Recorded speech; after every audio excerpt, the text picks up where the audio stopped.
Justin Morneau, great to have you guys with us again for the series finale here today. And the two of you guys combined to make 11 all-star rosters. And Molly, the way that Ryan Jeffers is going so far this season, his name should be deserving of consideration so far. I totally agree with you on that. It's been a great first 40 games for him. I think last year for Jeffers, he was trying to figure out how to be a better hitter and maybe cut into his power a little bit. But this year he's figuring out how to do both. You can tell by his spray chart, he's hitting the ball from foul line to foul line. A lot of those base hits to right field, 2 strikes. He's learned how to shorten up his swing. But when he gets pitches early in the count, he's not afraid to try to juice the baseball. Just overall, really good start for him. StatCast 3D is powered by Google Cloud, and some other great numbers for Ryan Jeffers. You see where he ranks so far in the game, and these are all offensively driven, but especially that note there at the bottom per Fangraphs is WAR of 1.4, tied for the 3rd best right now amongst all catchers in the game. And speaking of barreling up the baseball morning, we saw plenty of that back on Tuesday night. Yeah, I think he's one of those rare guys, like Molly said. He has a 2-strike approach, but he can also drive the baseball. He'll hunt pitches. I think this one here, the first at bat, hit an absolute missile, 111 off the bat. Didn't try and change anything. Went up there later in the game, 2-0 count. Saw a couple of sliders before that, and then sat on a sweeper and absolutely hammered it. So he is a guy will take his base hits the other way, will take his singles, will make an adjustment with 2 strikes, but he's also looking to do damage in hitters' counts. And I think that's what makes him so tough to pitch to, is the fact that it isn't just one swing all the time. Yeah, Ryan Jeffers batting 3rd here today. The Twins are seeing a lefty in Braxton Garrett. The Twins have dropped their last 6 against opposing left-handed starters, and as Audra mentioned, no Byron Buxton today, so they could use some more pop out of Ryan Jeffers here to win this series. It is afternoon baseball from beautiful Target Field. Twins and the Marlins one more time. We're back to play ball next on Twins TV. Nothing stops Ram. Minnesota Twins baseball is presented by Progressive. Blue skies, sunshine, breezy today here at One Twins Way. The temperatures real nice in the upper 70s, and the return and the season big league season debut for Daniel Zebulon Matthews, as he is active today. Twins moving Connor Preliv back a couple of days. Joe Ryan tomorrow night, and Bailey Ober on Sunday. So Zebby Matthews moments away from his 2026 big league debut. Clayton McCullough and the Marlins, they put together a nice night last night on the mound and at the plate, scoring 9 runs. And we saw the base running and the havoc that can cause against opposing teams in the victory for Miami here last night. 20-23 the Marlins are so far this season. And the forward Marlins batting order tonight: Xavier Edwards had a good game last night, a double, a triple. Liam Hicks is leading all of baseball with 38 RBI. Otto Lopez right there at the top amongst all hitters in terms of most hits this season, with Stowers, Morel, Marcy, Jimenez, Owen Casey, and Javier Sanoa round out the 9 for Miami. And Zebby Matthews, morning, his numbers brought to you by CarShield. Yeah, Zebby has made 7 starts at AAA. This will be his first start in the big leagues. He has 25 career starts. Interested to see what his arsenal looks like. He's made some adjustments. Velocity was down in spring, down in the early part of the season. They kind of made some changes to his setup, and then also altered the grip on his changeup, trying to get a little more depth on it. We know that fastball is going to be anywhere from 95 to 98 miles an hour. We'll see if he's able to locate that, work ahead, and take advantage of some of his hitters in pitchers' counts. And Molly, how about the Twins defensively behind Zebby here for Game 3? From the outfield, no Buck today in center field. Ryan Kreitler's back out there for the Twins. James Outman in left gets a start. Austin Martin in right. Infield from 3rd to 1st, we have Royce Lewis, Brooks Lee, Luke Kershaw, and Victor Caratini. Behind the plate today will be Ryan Jeffers. A good pairing here. Matthews and Jeffers work together often the last couple of seasons. And we'll see that pairing once again here today. Xavier Edwards, good player. Scored 3 runs last night. And the first pitch from Zebby is a fastball at 94 with that underway from downtown Minneapolis. Marlins head back to Florida, but not to Miami. They will take on the Rays at Tropicana Field this weekend as Edwards grounds out. So 1 away here in the opening inning. Liam Hicks will bat, but first we take a look at our Toyota keys to the game. Well, win a series, something that Twins did in Cleveland. Able to do that first time in a month, and welcome back. And Zebby Matthews looking to make a strong second impression, third impression, whatever you want to put it. But for new manager Derek Shelton, This is a first impression seeing him throwing in a regular season game for the Minnesota Twins. So you want to come out here, throw strikes like he's capable of doing. Lined into right field and down for a base hit. So Liam Hicks with his second hit in this series. And here comes Otto Lopez. Zebi kind of been hurt by the home run ball. He's around the plate a lot. He's around the zone, and I think hitters are aware of that. So being able to adjust, change speeds, work north-south, and being able to get some swing and miss with that new look, new feel to that changeup. If he's able to do that, especially against the left-handed hitters. 56 hits for Otto Lopez, pacing the sport. Just one hit, though, for Lopez so far in this series. And a slider for strike one. Molly, getting back to Morty's point about Zebi's fastball. He has good velocity in the minor leagues. Minimal damage. It will miss bats. But so far in the big leagues, that's been an inviting pitch for hitters to see. It has been, and as was well noted when he came up, as Justin alluded to, he threw so many strikes that allowed people to be aggressive to the fastball. You know, your off-speed pitches are always set up by where, if you can locate that fastball first and foremost. And I think some pitchers get away from that. We see pitchers going straight to the spread right out of the chute, knowing that they might not have to give them the length that starters in days gone by used to have to give a team. But yes, I'm curious too to see how he's going to bring that mix to the game today. Back-to-back singles from Hicks and Lopez, and now Kyle Stowers. Back in left field today, 1 for 7 with a walk and a stolen base so far against the Twins this week. And down a strike here in his first at bat today. We saw the Marlins the first game in here against Ober. They were super aggressive early in counts. A lot of easy outs for Ober. And again here, coming out swinging. Weak contact this time. Shallow left, and James Outman in and makes the play with Lee drifting out. Some communication there between the shortstop and the left fielder. And 2 down for Christopher Morel. Interesting, because the flags, Molly, I'm sure you noticed it at field level. The direction of the flags isn't necessarily how the ball's playing on the field. As you know, there's a lot of parks around the league that you could definitely not get any indication of where the ball is going to carry or not carry according to the flags, just because of the swirling effect that you can get in certain ballparks. So 2 down, and now Morel. Recently back off the IL, missed a lot of time early this season with an oblique injury that he suffered opening day, taking pregame batting practice. Former Cub, former Ray, and now a Marlin. Morel's at first base today, DH'd on Tuesday. That's a 1-ball, 1-strike on Morel. This is 11th game of the season. You know, he's not up there looking to walk. He's ultra aggressive, especially early in counts. Something that I think has also gotten him in trouble in the past. If you can expand on him once you get ahead.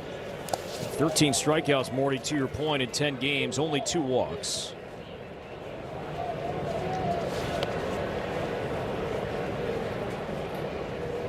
Morel spent the entire 2025 season on the Rays active roster.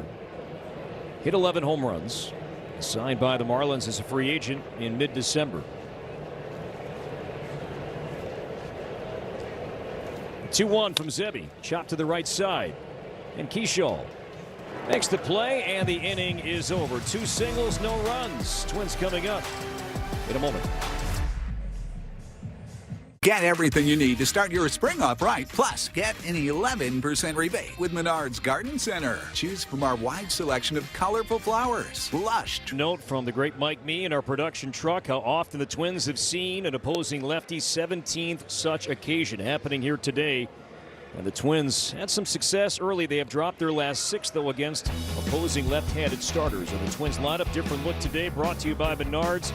Austin Martin leading off. No Byron Buxton, as Audra mentioned a moment ago. Brooks Lee, Ryan Jeffers. Bell, Caratini, Keyshaw Lewis. Ryan Kreidler is back with the team. James Outman starting in left field today. And he will bat 9th. And Martin back in the leadoff spot for the 6th time. And something that Braxton Garrett has done quite a bit this season in the minor leagues, and that is hit opposing batters. In 6 starts in the minors this season, Molly, he hit 7 guys and nearly clipped Martin on his first big league pitch in nearly 2 years. That might have been one of the most wild first pitches of the game, unless someone's out there with intent. That was a changeup. So that was a changeup. First pitch changeup looked like he yanked it. He yanked it. But that is his best pitch. He's able to generate some weak contact. He's not going to overpower you with that fastball. He's going to pitch. He's going to work to the corners. He's going to change speeds. He's going to get you going back and forth, north-south in the zone. Fastball is going to sit right around 92 miles an hour. And a 4-pitch walk starts the day for Austin Martin. This is how it began, Molly, for Miami last night. It was a 4-pitch walk to Edwards, and it led to 2 early runs. And Martin is on base to start play here today. Let's take a look at the Marlins here defensively for Game 3. In the outfield for the Marlins today, Kyle Stowers in left, Jacob Marcy is in center, Owen Casey in right field and infield. At third base, Javier Sanoa. Otto Lopez at short, and Xavier Edwards at second. Christopher Morel at first, and doing the catching for the Marlins today will be Liam Hicks. Brooks Lee batting second today, hitless so far in the series. 0 for 7, a couple of walks and a run.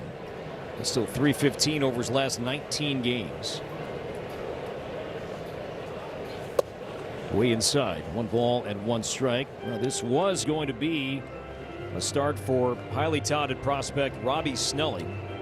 Second major league outing, but then we learned yesterday Snelling put on the injured list with a sprained UCL ligament, his left elbow. So he is out, and Garrett is up. Throw to second base, not in time. And Martin swipes that one easily. Now his 7th stolen base. I think he's got size 10.5 instead of size 9. He might have been out there. It's amazing, these guys, how fast they're able to go when they slide, but sometimes it's actually hard to put the brakes on. And some of the pregame work they do for the base stealers is obviously trying to get video on these pitchers. That was an excellent read as far as being able to go on the first move. Great jump by Martin. That's now 7 stolen bases for the Twins in this series. Lead to left and deep. This one carrying back towards the wall, and that is in play and off the wall.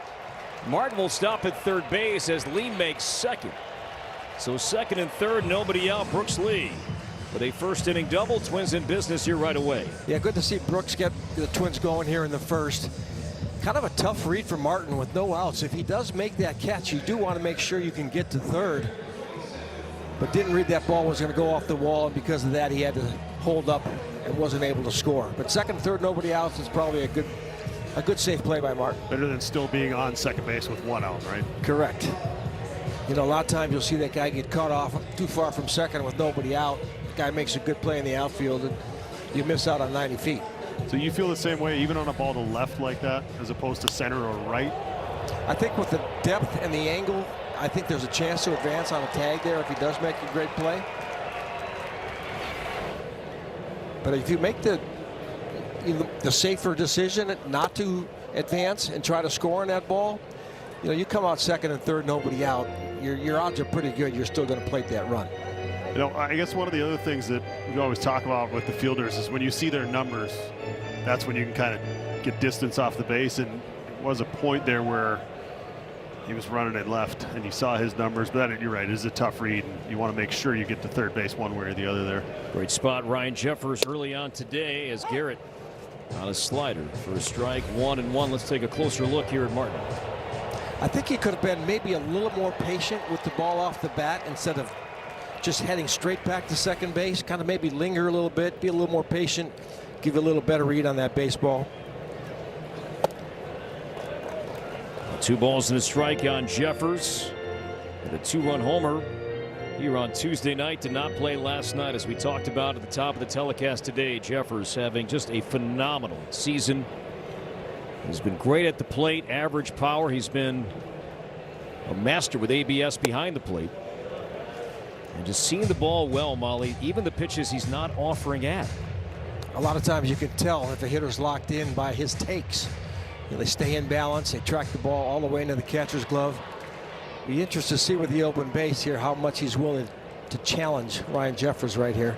Josh Bell on deck, and the 3-1. Nowhere close, ball 4. And the Twins are thinking big here right away against Braxton Garrett, and Bell coming up. Garrett missed all of last season recovering from Tommy John surgery. Was in competition in camp to lock down the number 5 spot in Miami's rotation, but lost out to Jansen Junk. today making his 2026 debut as he will now meet with Hicks. Big spot early here for Josh Bell right away today. Well, surprise, surprise, Twins are up with the bases loaded again. That more than anybody else in baseball. Yeah, no surprise there. It's amazing, and this is something that we've seen really from the opening days and week of the season, how often the Twins were in this spot. But I think the Jeffers at bat is a perfect example of it. Wait till you get something to hit. If they don't give you anything, just pass the baton. Yeah, take your walk and believe the guy behind you is going to do the job of driving the runs in.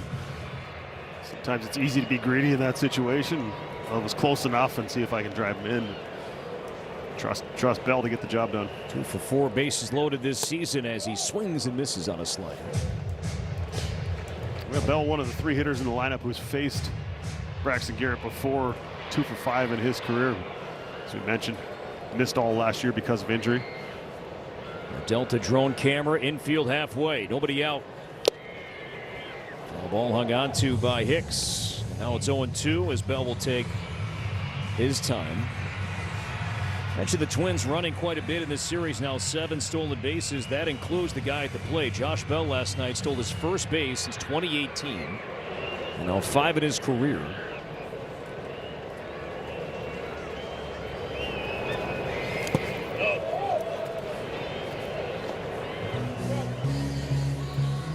This situation as a manager, Molly, are you hoping that if he makes it out, it's going to be center to right, or with your 4-hole hitter up there, are you just let him be free and not feel like he's got to manipulate that baseball to the right side? No, I just think he's got to try to put this ball in play with 2 strikes. Take your chances on scoring the run. I think the Marlins defense would like to go home to first if they do get that ground ball. Towards the Miami dugout. Second and third a little different. If they didn't have that base runner at first base, where you might really optimally get that guy over from second to third and score the guy from third. Twins 2 for 17 so far with runners in scoring position in this series.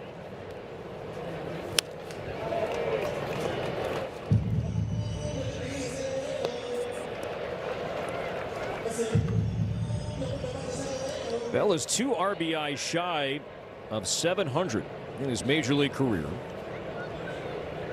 313 with runners in scoring position. 1-2 from Braxton Garrett is on the way.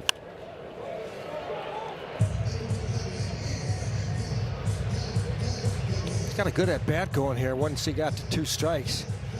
You know, with the lack of high end velocity by Garrett, you just got to take a little longer look, give yourself a chance to cover any pitch that he might try to get you to swing and miss on. Garrett last threw 9 days ago, and a check swing from Bell. Don't think so, and no, says Ron Culpa, the crew chief at first.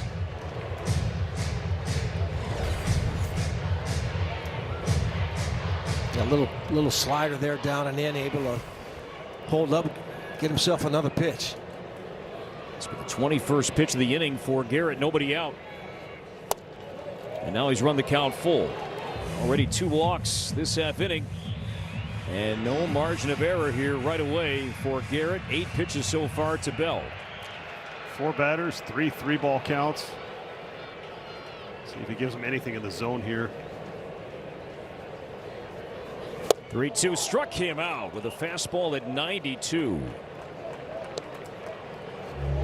So 1 away. A big out for Garrett. Just a fastball, reach back, knew he couldn't walk him, knew he'd already walked a couple in the inning. Said, I'm going to go ahead and challenge him, and Bell to swing and miss.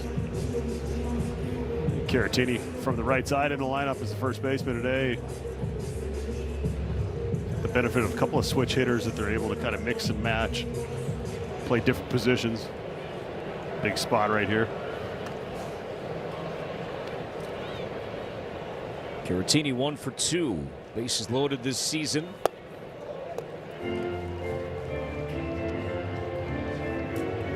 Chance for Caratini to pick his teammate up here after the Bell strikeout.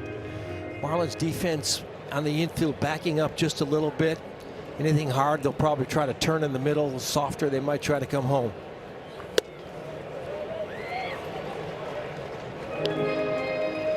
Garrett, he is living dangerously in this opening inning. 24 pitches, only 9 strikes. Martin at third base, Lee at second, and Jeffers at first. I imagine he's got a little more adrenaline than he probably had in his last outing in AAA, where first time back in the big league since 24, coming back off injury, that long road that those guys go through just to make it back. And he's here and didn't get off to the start he wanted to. You have to pounce on him early and don't let him settle in if you're the Twins here. Caught the corner, and now 3-1.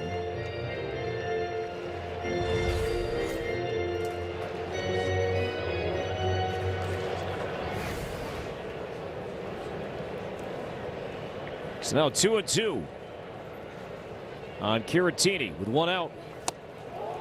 2 down. So back-to-back strikeouts from Garrett. And all of a sudden he's an out away from working out of this jam. It's up to Luke Keyshaw. Just a sinker here. Just kind of stayed up in the zone. Caratini just swings under it. We heard some frustration from Keyshaw last night in his at-bats. It's amazing. The moments will just keep finding you in this game. He's got another one right in the middle of it right here. You cannot not score a run. And that almost hit him. Go behind him? I thought I heard something too, but it could have been just a clank off the catcher's glove there. This is reviewable. Timer is going down to 7 as Joe Casey is giving this a look in the replay room, and no challenge will play on. It did go behind him. It's an incredible catch right there. That's a great play by Hicks.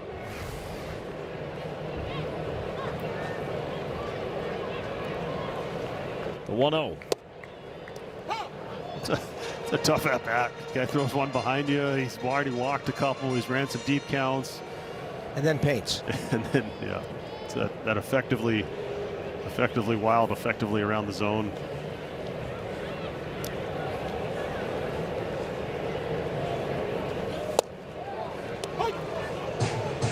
One and 2. Challenge And here. Keyshaw will challenge, and he's not graded out well challenging pitches at the plate as a hitter. And ABS challenges are powered by T-Mobile, and that one wasn't close. Situationally, you understand being able to flip that count from 1-2 to 2-1, but it got a lot of the plate. Ouch. So now 1 challenge left, and a 1-2 count to Keyshaw.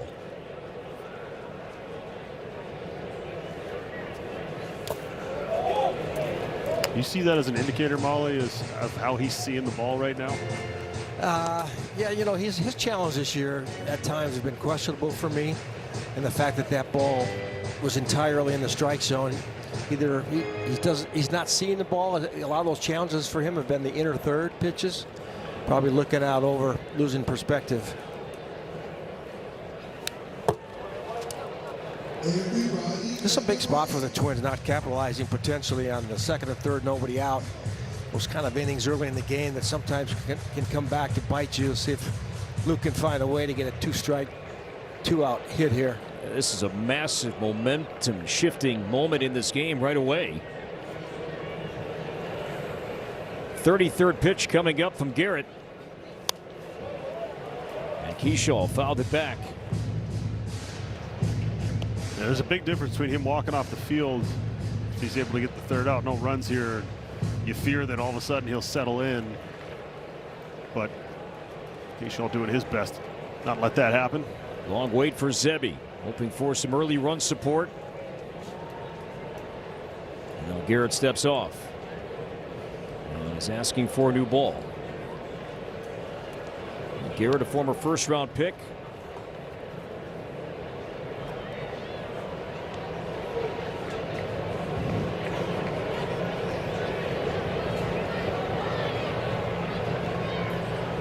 Again, the 2-2. Check swing. He went, and the Twins waste a great first inning opportunity. 3 on, nobody out. But Braxton Garrett struck out Bell, Caratini, and Keyshaw. Twins leave the maximum. Summer's here. In case you missed the news earlier today, the Twins have optioned Matt Wallner down to AAA St. Paul, a move that Derek Sheldon says was partly because Austin Martin has earned the opportunity to get more at-bats. Austin says it's bittersweet. Even if it benefits you in some way, you hate seeing a friend get sent down. But the opportunity means a lot to him. He's always been confident in his game. He's just needed the opportunity. And now that it's here, he says he's going to continue to just be himself and continue to be a professional with how he goes about his business. Derek Shelton did say that he will see most of his time out in right field. Of course, there might be some days we'll see him in left or center, but right now they think it's a benefit to put him mostly out there in right field, get used to it, get those reps, and continue to make an impact, guys. Yeah, Audra, thank you. As the year began, it was, Matt Wallner was getting everyday playing time in righties and lefties, and it was a left field platoon with Trevor Larnach and Austin Martin. But then the way that Larnach has been moving all year long has warranted him more playing time, deservedly so. But to Audra's point, fellas, Austin Martin, he's going to be now the regular right fielder here for a while. And you do have to give Martin credit. It's not like a manager does that on a whim. It's not like a weak hot streak. It's been 7 weeks of really solid, consistent baseball. Fastball at 95, strikes out Marcy. Go ahead, guys. And that does force your hand a little bit about how you're going to construct your lineup and who you want in there taking your at-bats. So hopefully Matt, keeps his head up, goes down there, puts the work in. We all would love to see him play a big role in the Twins' success, but right now Martin is going to get that chance. One down for Leo Jimenez, DHing today after a big night last night. He was playing third base, had a 3-hit game, stolen base, and he scored twice. The roster moves announced by the Twins earlier today. Zebby Matthews, Ryan Kreidler are here. Adams and Wallner sent out. Speared on the ground by Caratini to the bag for out number 2. Great play by Caratini at first base, robbing Jimenez of at least a single, if not a double. This is where you put the athletes. What a play, though. This ball, these are hard to read off that offhand batter, a right-handed batter for a first baseman or a left-handed batter for a third baseman. I always felt like that was a tough read because of how deep you catch the ball, and the angle off the bat is sometimes really hard to read. A really good play right there. Yeah, ball comes out of the uniform. You got the bright background during the day game. To add to the point about Martin, I think we've fallen so in love with platoon matchups that we just, sometimes no matter how well a guy is doing, he doesn't get those opportunities. And I think there is a benefit to having a guy come up, play well, and earning more at-bats, and there being some incentive to play well. I think it can be frustrating going, all right, I'm crushing left-handed pitching, maybe give me an opportunity against righties. And we don't always give guys those opportunities based on historical data or what our predictive thoughts are or those types of things. And I think there is a lot to say, hey, this guy had a good spring. He had a good finish the year last year. He started really well. We can't take his bat out of the lineup, and you reward him with more playing time. And I think part of the move today, whether you make that move or not, depends on how Austin Martin's playing. And he's played himself into a spot where he deserves to play every day. He's been so valuable to this team. 1-2 to Owen Casey. And like so many facets of the game today, it's analytics driven. A guy might, by the eye test, look like he deserves to get a chance to play every day, whether it's right against left, whatever the situation might be. But analytics are going to tell you, okay, we platoon, we might have a better chance. And I don't disagree with the fact that if I've got a left-handed hitter and his OPS or whatever number you want to take is against left on left is 660, and I've got a right-handed hitter who's got 100 points higher OPS, it does make sense if you're looking at it. If you're looking at just in daily matchups, what gives us the best chance to win, a lot of times it is that platoon advantage. Check swing, and he went. That call made behind the plate by Tom Hanahan. And Zebby Matthews works a 1-2-3 second. A couple of strikeouts for Zebby. Got a great defensive play from Caratini, but a quick 1-2-3 second from Zebulon. Running a small. No score, bottom 2, and after a lengthy first inning for Braxton Garrett, back out quickly here, bottom 2. A 34-pitch first inning, but no runs allowed. Royce Lewis sitting on 49 career home runs. Leads off the second. Royce did not play last night in the lineup on Tuesday, 0 for 2 with a walk and a stolen base.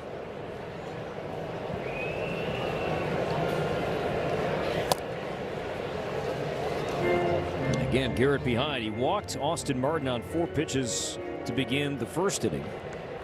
Two have missed to Royce to start his second. If you wonder how long they're going to allow him to, number one, rack up a high pitch count, but also fall behind in the zone. They already had somebody up in the first inning, maybe to protect him as much as anything for a guy who's coming back off injury after missing all of last year. That's high, so back-to-back 4-pitch walks in the first and now the second inning for Garrett. And here comes Ryan Kreidler. You don't need to be a sloth, just don't be a cheetah. Slow down and enjoy the ride. Hey, we can live with it. Ryan Kreidler back with the Twins, 5 games with the big league club this season, 2 home runs. The former Tiger, and we saw Kreidler quite a bit in camp and lost out. Really, it was a battle between Kreidler and Tristan Gray for the last infield spot. And Gray won that battle at the very end of camp, and Kreidler began the year hitting well down with the Saints infield, but then lately more outfield in St. Paul.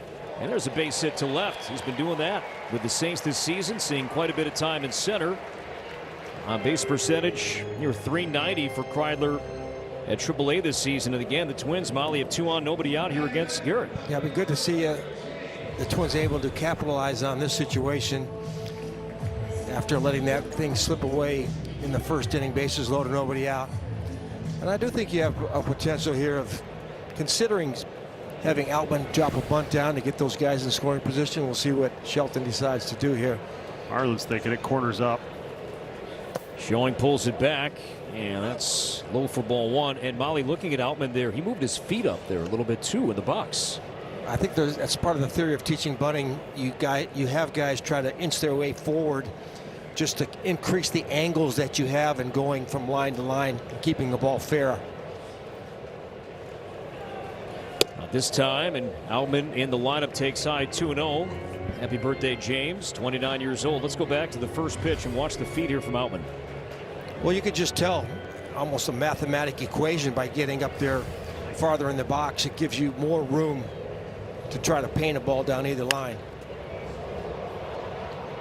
Is that a tough call here, Molly, with 4 3-ball counts? He's had walks of giving up and out here. I understand on the first pitch. It might have even come from Outman himself trying to do something to help the team, but when he's falling behind and you're getting hitters counts, I hate to give that out up. I'd rather give him at least one chance to swing.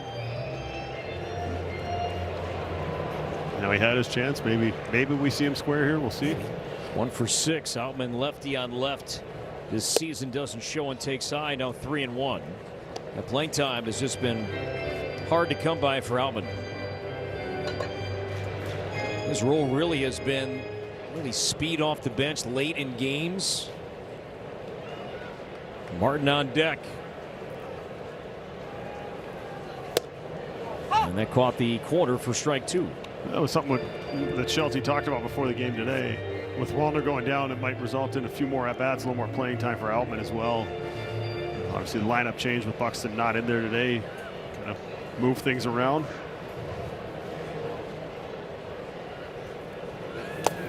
Low ball 4, and the Twins load him up with nobody out for the second consecutive inning. And now 4 walks from Braxton Garrett, 1 time through the Twins batting order. I guess we're going to see some activity in that bullpen pretty rapidly here. Did you have a number, Molly, for like an inning? How many? It depends on the guy. I think generally, especially a guy coming off an injury, when he hit 30 in the first inning, I wasn't surprised they got somebody up and going. You probably don't want to get anywhere near 40 in one particular inning. And now back-to-back, throwing a lot of pitches here. But, you got a veteran guy. They can maybe withstand a little bit. But anytime it starts pushing close to 40, I became pretty concerned. And is that the pitching coach or the bench coach coming up to you saying, hey, should we get somebody going here? Or is that something that as a manager you're aware You're of? watching. Yeah, you become very aware of pitch counts and for a lot of different reasons.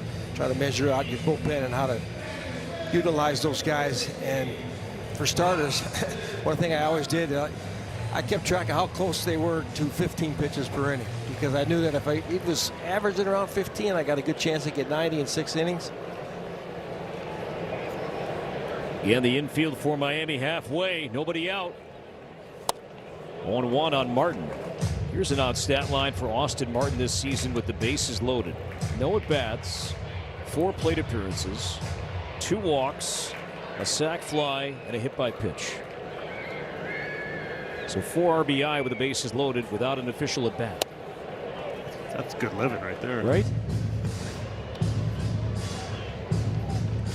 A challenge there from Hicks behind the plate. He challenges quite a bit, 37 challenges. He's won 20.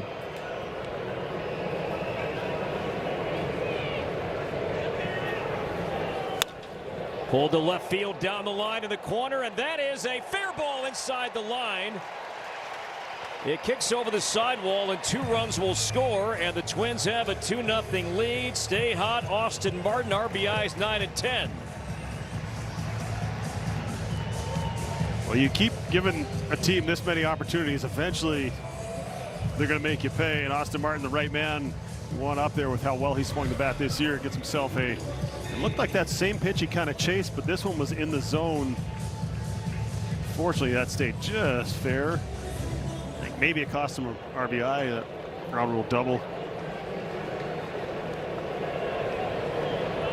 Now the infield in, nobody out, second and third. Brooks Lee a double. His first time up, and ball 1 from Garrett.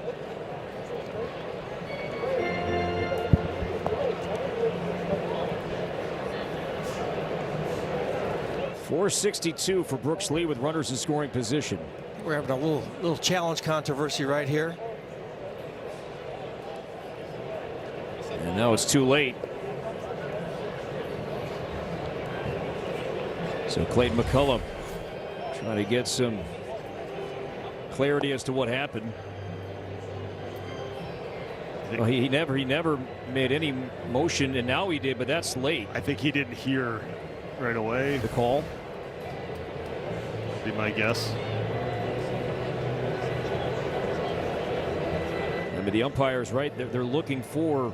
They need to see the tap, right? I mean, I'm sure, and I haven't asked Ryan Jeffers or Victor Caratini this about challenges, but so, if it happens verbally, it's one thing, but the ump needs to see it, right? But I think sometimes you hear a sound from an umpire, and sometimes ha and ball can sound similar, and it looked like he said, I said ball, but it's almost like you figure it's such a good pitch, and you're paying attention. He's looking, you got speed on third, so he's more focused on that runner and making sure he's looking him back.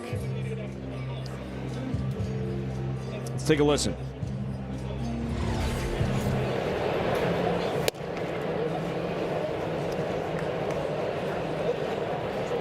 Yeah, not much there. I just think that maybe a little bit of presumption on Hicks's part, thinking that ball was a strike and he was going to get the call, just throw the ball back, and all of a sudden you realize he did call that a strike.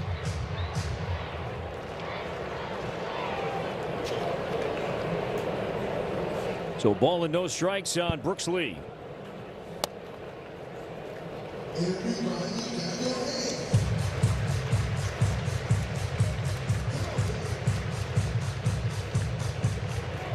Beautiful target field high atop the Budweiser roof deck. Twins looking for a big inning.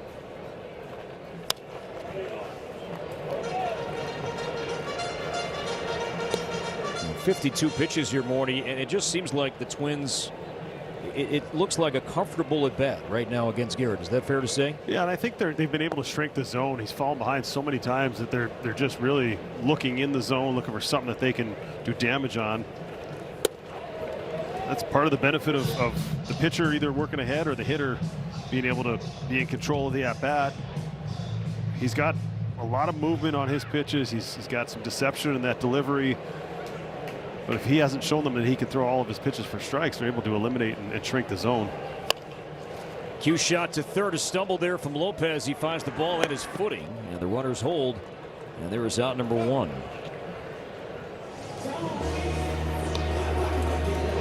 Yeah, Twins electing not to have the contact play on there. Might have cost him a run with the slip there at shortstop by Lopez. Put it into Jeffers' hands here. See how that works out. Hopefully in a positive direction.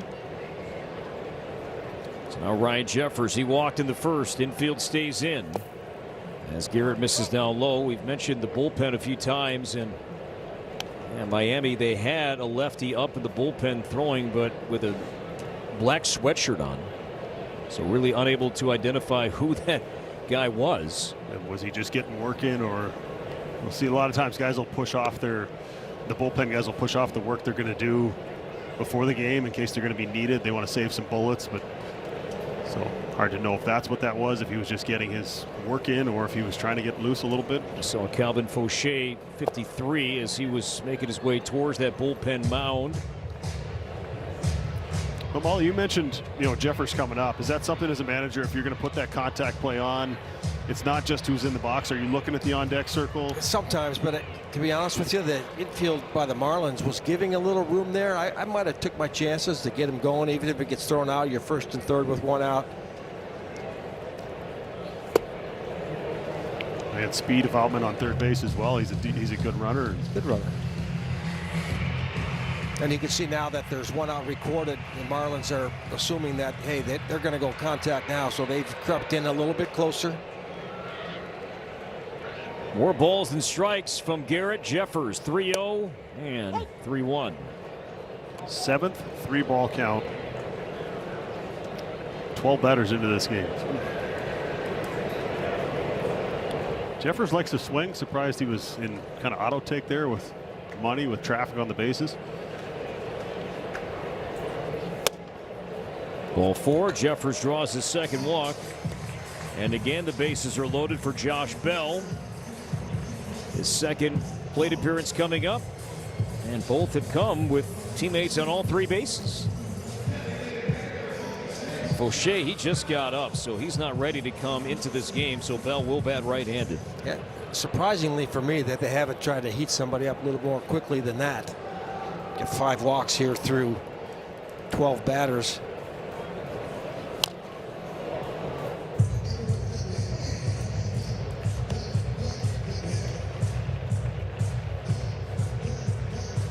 We talked about the 40 pitches in an inning danger. 60 through 2 innings is pretty dangerous also. But this is balls where and 2 strikes. You have to blow the game open here. You cannot let him escape. Back-to-back innings, bases loaded, first inning unable to score here. Feels like if you don't walk off with a 4-0 lead or a 5-0 lead by the time this inning's over, that you maybe missed an opportunity. Miami has a very good bullpen, as we've discussed throughout this series.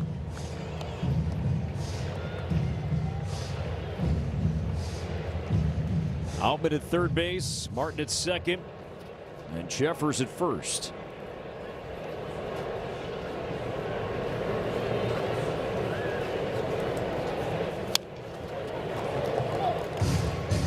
What time's that Orno baseball practice today morning? I don't know if we're making the 5:30. See Bailey out there with that complete game.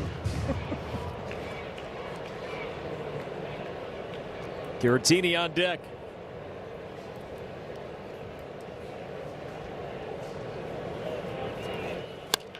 Pulled to third, off the bag.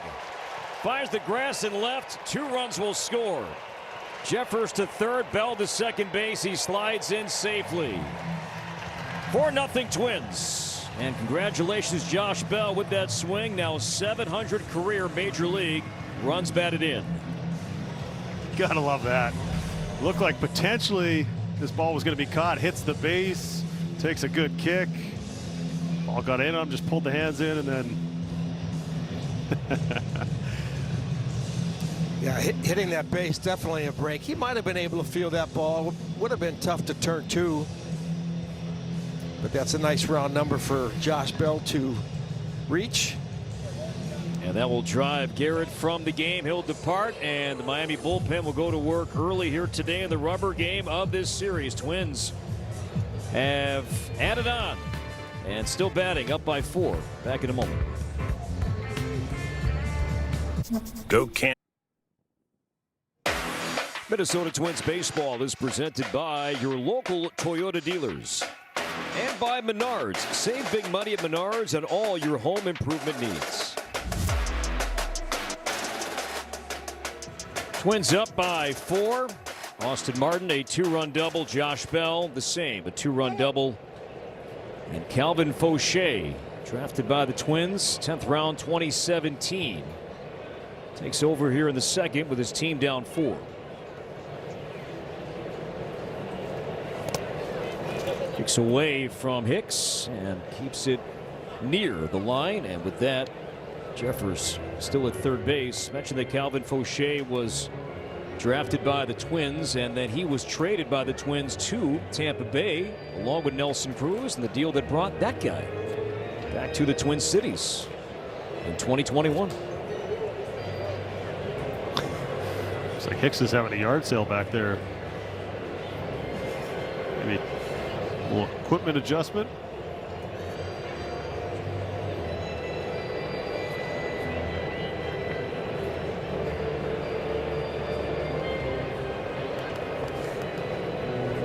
Sure have a problem with the snap or the buckle on that. What's up? I got extra. So catchers have what, a backup set too, right? Yeah, that doesn't look as broken in as the other stuff, That though. looks like fresh out of the wrapping there. A little different than a glove. So this comes up off the plate, hits that snap, and see it come off behind him, breaks. That was a great look there. It's like a goalie mask when you see him take a puck off the side of the helmet and the snap comes undone. Good save, bad rebound control. Caratini batting left-handed. A strike from Fauché, a cutter at 92. That is his most used pitch. It's not gonna overpower you with velocity, so he's relying on making that ball move in all different directions, all different parts of the strike zone. Grounded to the right side, diving stop made by Edwards. He'll concede the run for the out as Jeffers scores. Caratini is out. Bell down to third. It's 5-0. Oh, Molly, the more I see the contact play being run, the more it makes just complete sense. If the ball's right at somebody, yeah, you're probably going to get out. But if they have to move 3 or 4 feet either way, that runner, as long as he's getting that right jump at third base, should be safe. Yeah, and more times than not, you're not going to hit that ball directly and firmly at one of the infielders. So definitely makes sense, especially with one out. When we first learned about studying sprint speed, those early years, the Twins, this would be a challenge here from Hicks. And this looked to be a ball from the start, and it was. So the Marlins are down to 1 challenge. But when we first learned about sprint speed and studying sprint speed via Baseball Savant, the Twins, and I'm sure many teams, in terms of the contact play, anybody that was at third base whose sprint speed was either at or above league average, they would go. If you were beneath that line, you would stay. But that is not how it runs anymore. And I think we've seen this with the Twins and probably other teams as well in terms of run scoring, run prevention, however you want to define it. You're going. I think in today's offensive environment too, it's harder to score runs. It's harder to string hits together. So when that ball is put in play, you kind of have to be able to take advantage of it as opposed to where the strikeout rate is at and all those other things.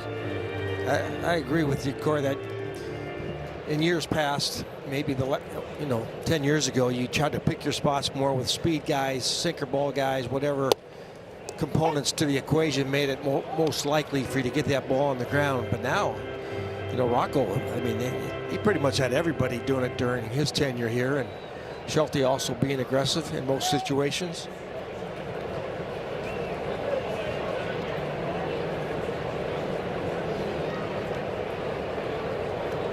Keyshaw, the 9th Twin to bat, and a 5-run second.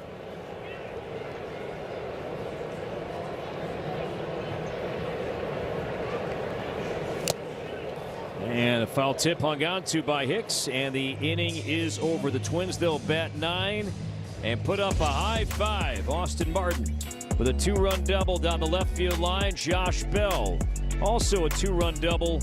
And the Twins with a productive second, lead by 5. Every Sunday. Austin Martin has been on twice.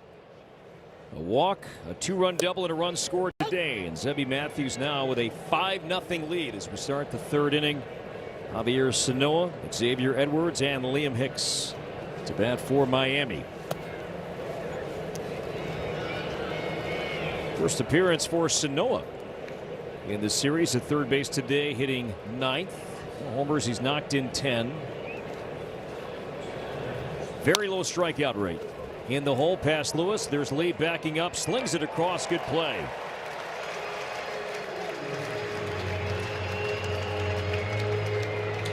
Defensive numbers, defensive metrics, all improving here, Molly, for Brooks Lee the last few weeks. Well, I think it comes with confidence. You know, he was kind of fighting some of the rumor things that were circling around spring training and early in the year. But he can make plays. Off balance throw there, right on target. Just amazed too that the visual side of it, you see a teammate try to make the play with a dive and still you're able to navigate where you are on the field, find the ball and make the play.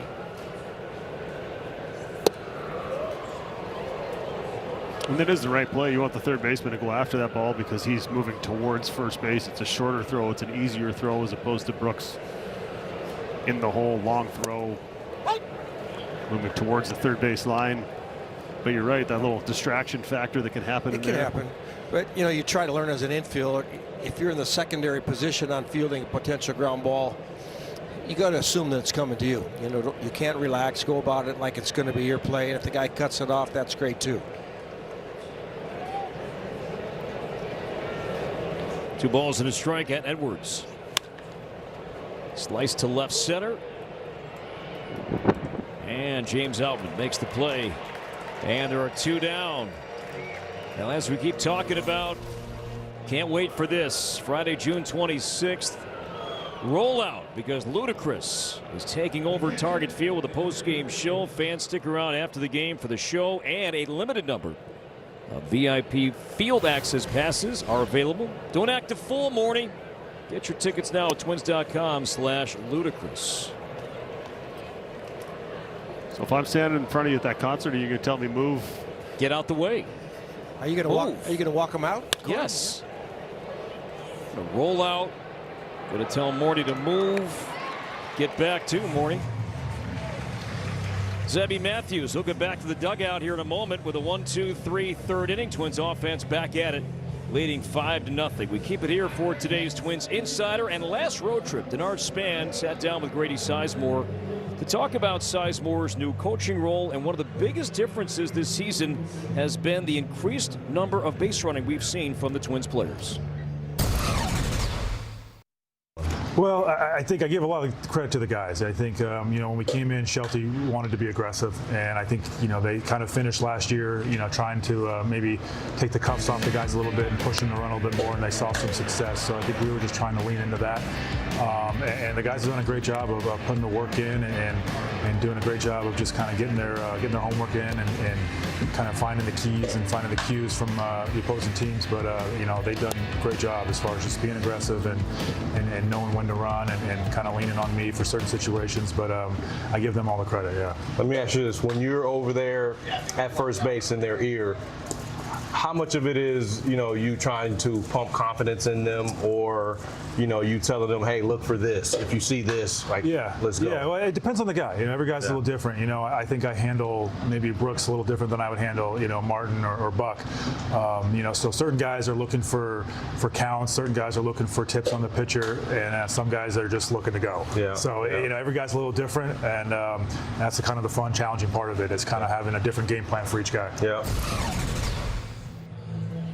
I love hearing how prepared Grady Sizemore is. As a player, he was a superstar. He could do absolutely everything, but it's the little things at this level that make the difference. And he's looking for those little things. He's looking to pass them along, but then knowing your customer. That was something that TK always used to say. You're going to coach each guy differently. You're going to give each guy different information, and you have to build those relationships to understand what each guy needs. And they're learning from one of the best there. And you have to have students that are willing to learn, right? What's the saying? When the teacher arrives, when the student appears, or something like that. So you need some willing ears, people willing to put the work in. Look for those little small edges that you can gain that are difference makers in the base running. Royce Lewis, ground ball to third, and Sanoa makes the play, 1 down.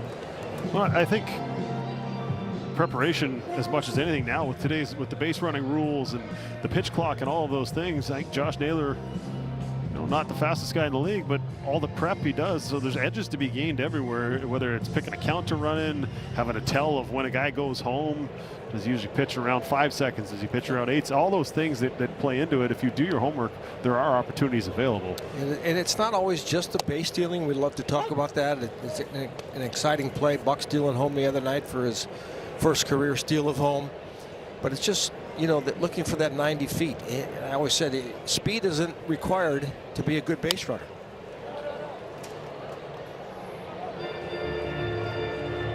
For a long time, Danny Gladden would always say on radio that 2 aspects of baseball that should never slump: base running and defense.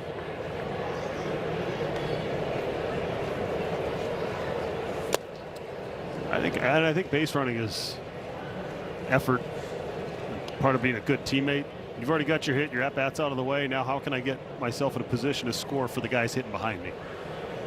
Yeah, it's effort. It's paying attention. A lot of times hitters that maybe aren't particularly fast, they just assume that when they get on base, their job's over. It's the other guy's job to drive him in.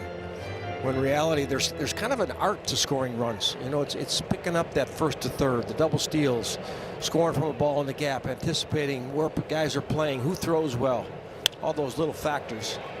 Kreidler off the glove of Lopez. He'll take a turn and put on the brakes. So Kreidler now 2 for 2, a couple of singles. And the Twins have their 5th hit. Good clean living. Got jammed a little bit on this ball, fought it off. When you're going good, that's what happens. When you're going bad, that ball somehow gets caught and you're walking back to the dugout going, I can't buy a hit. I loved how he was thinking 2 out of the box too. Once he saw that ball go to the outfield, he turned it on, made a good hard turn going around first, like we talked about, looking for that extra 90 feet. As Outman's down a strike, James walked and scored last inning.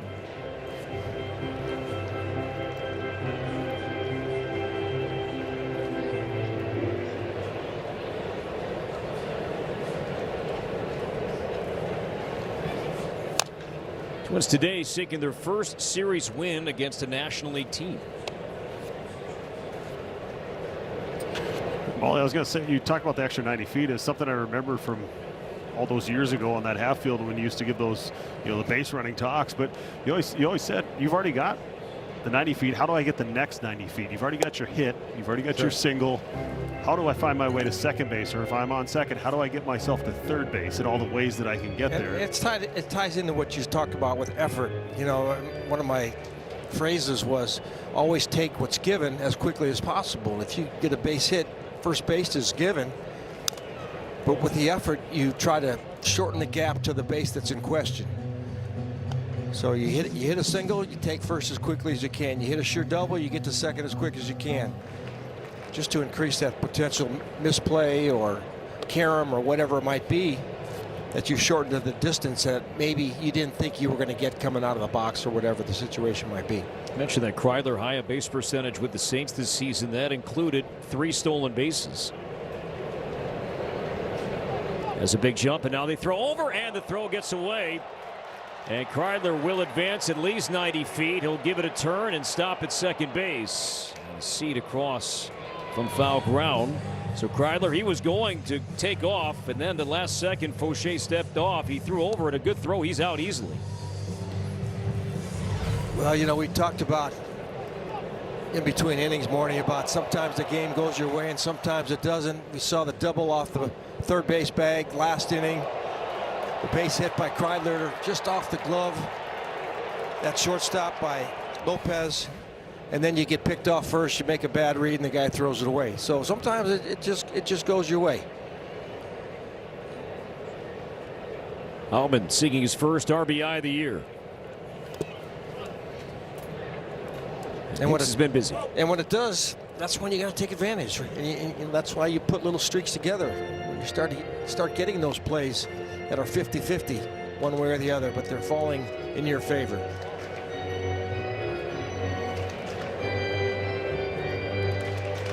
Fauché worked 2 innings in his most recent appearance. That was 4 days ago.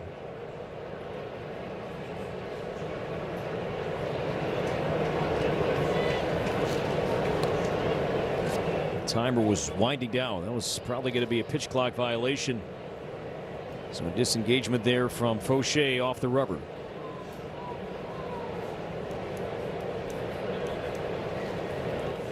Two-two, line to right field and a base hit for Outman.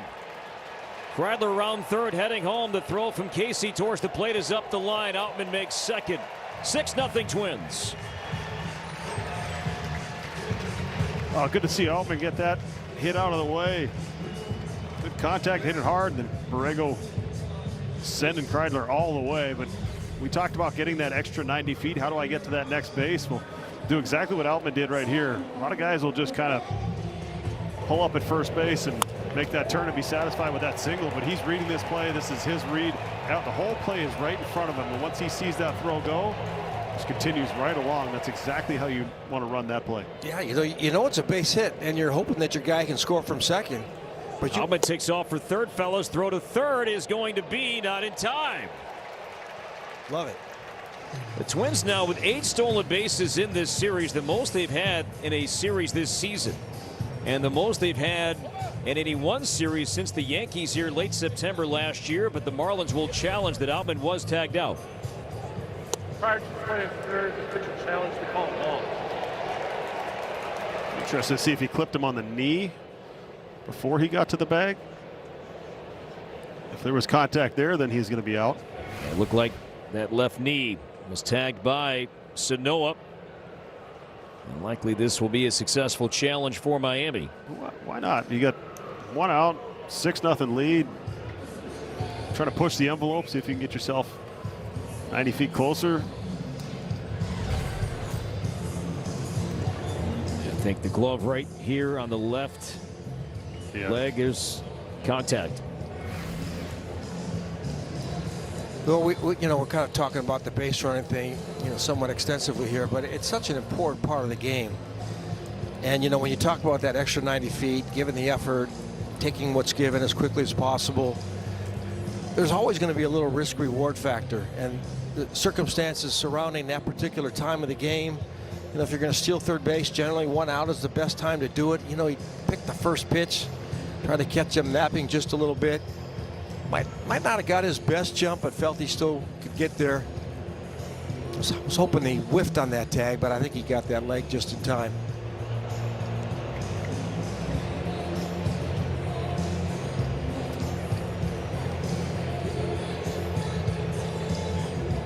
And you think that's a base runner with the green light? That's not necessarily put on from Shelty from the dugout. Hey, we want to steal third right here. That's more just letting guys run if they feel like they can get it. Yeah, I think the different teams communicate it differently. Sometimes it's pregame, who going to get has a green light, and then if the score goes against you, you might have to put a stop sign or a red light on. But I'm sure Outman has the freedom there to go ahead and make that attempt if he feels like he gets a good jump. So the replay operation command center, Midtown Manhattan, multiple day games throughout the sport today. None of those bays that we showed you have this game, but this is taking longer than I thought. Which is interesting, unless there's just not a good look at it to confirm it, but I'd be surprised if this stays. I feel like every time I say that, I'm about 50-50.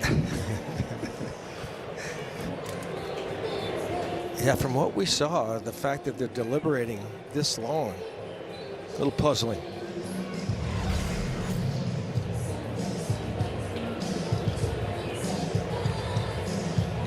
See the contact there. I think that first angle was the best available shot. This one right here, it seems like the glove moves.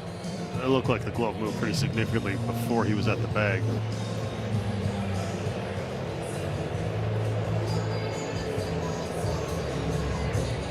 Right there, the glove's moving.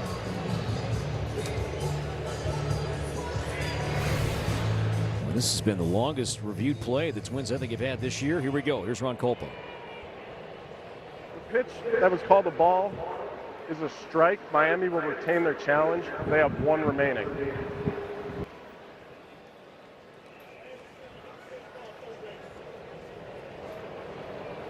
Miami's challenging a safe call at third base. Oh, now we're waiting for that. So it was a pitch challenge and the call at third base. So the players are supposed to complete the play before they can make that challenge. And I think sometimes there's some little After confusion review, or the call on the something. field is overturned. The runner is out. Miami will retain their challenge. All right, so a lot to process there. So, yeah, the actual play itself at third base, that was pretty obvious that Outman was out. But what took some time was just getting everything lined up. The ABS first. So that was called the ball, challenged by Hicks to a strike. And the Marlins challenging the safe call at third, and Outman was out. It's just interesting we didn't see the challenge in the stadium for the pitch right away, or when he asked for it. Because it took time, I think the umps are right here that Tom Hanahan, home plate umpire, is allowing Calvin Fauché a chance to throw a couple of warm-up pitches.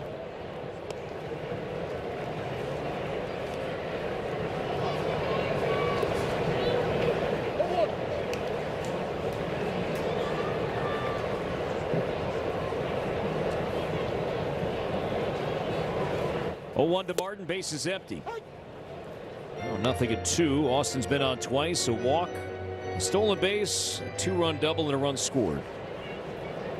.333 average OPS, near .890. He's led the game in on base percentage now for a while.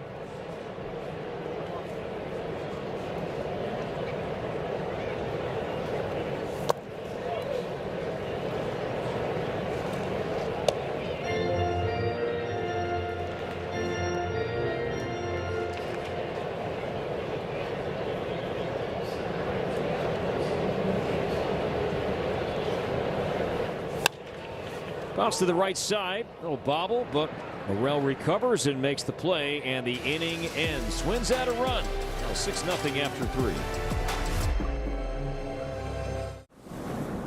Welcome back. Let's take a look at today's Old Spice fresh stats and the starting pitching lines for the starters today. Zebby Matthews, 3 innings, no runs, a couple of hits, and Broxton Garrett, his first big league start since 2024. It did not go well. Inning in the third, 5 runs, he walked 5. I just love the shutdown inning. That long second inning, loaded the bases again, scored a bunch of runs, changed pitchers. Zebby sat over there for a while, and then he came out and threw a 9-pitch inning. 3 up, 3 down. And Lopez, first pitch, pops it up. And Keyshaw, the wind pushing this one back towards the right side, makes the play and a quick out. When Jess uses Bank Smartly checking and savings, we help her money work harder.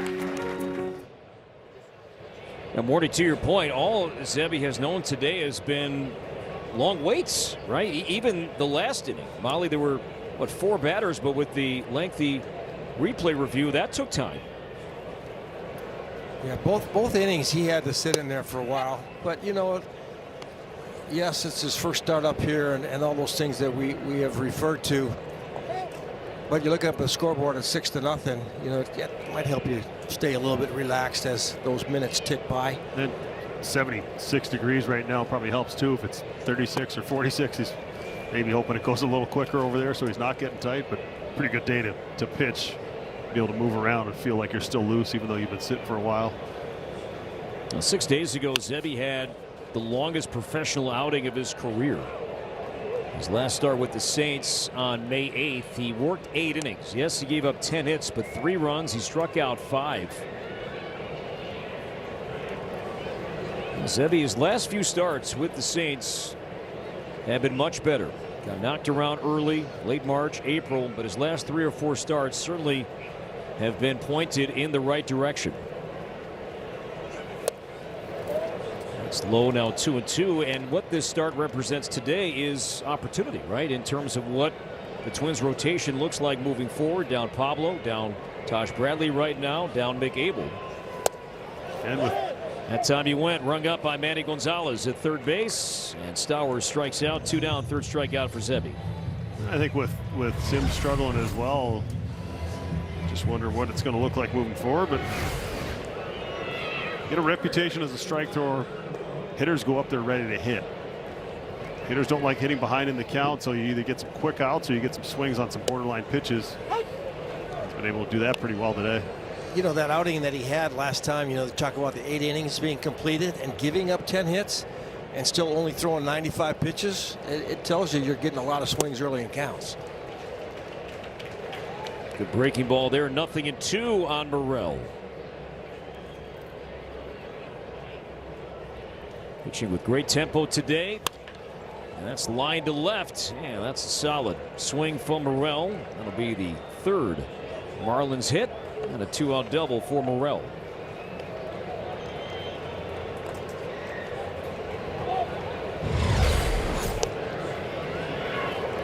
A little surprising there on 0-2 changeup. He did get it down, but to a right-handed hitter, that ball moving down and in gives you a chance if you're shortening up with 2 strikes. That's a pitch there. There was that changeup that they altered the grip on to try and get a little different movement for Zebby. And you're right. I think if you're going to throw that, you want to bury that, bounce it. You want to get Jeffers back there blocking it.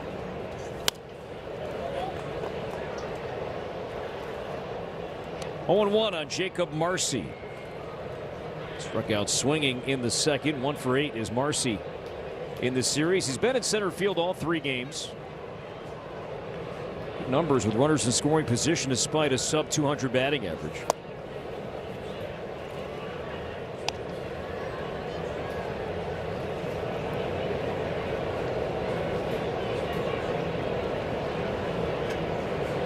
Morel at second base.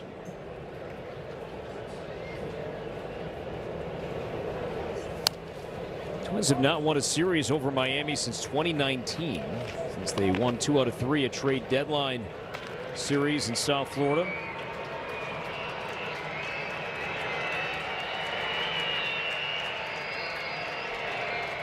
That was around the time that the Twins acquired Sergio Romo.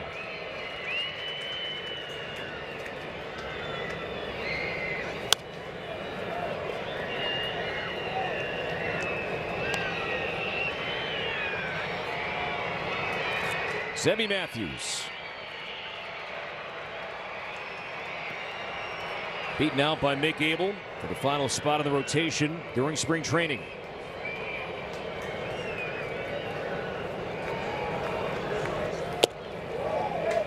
Foul tip, and yeah, that's hung on to by Jeffers in a strikeout. It sounded like it from up here.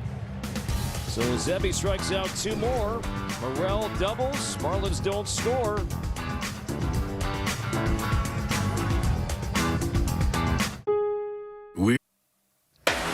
Minnesota Twins baseball is presented by Ram Trucks. Nothing stops Ram.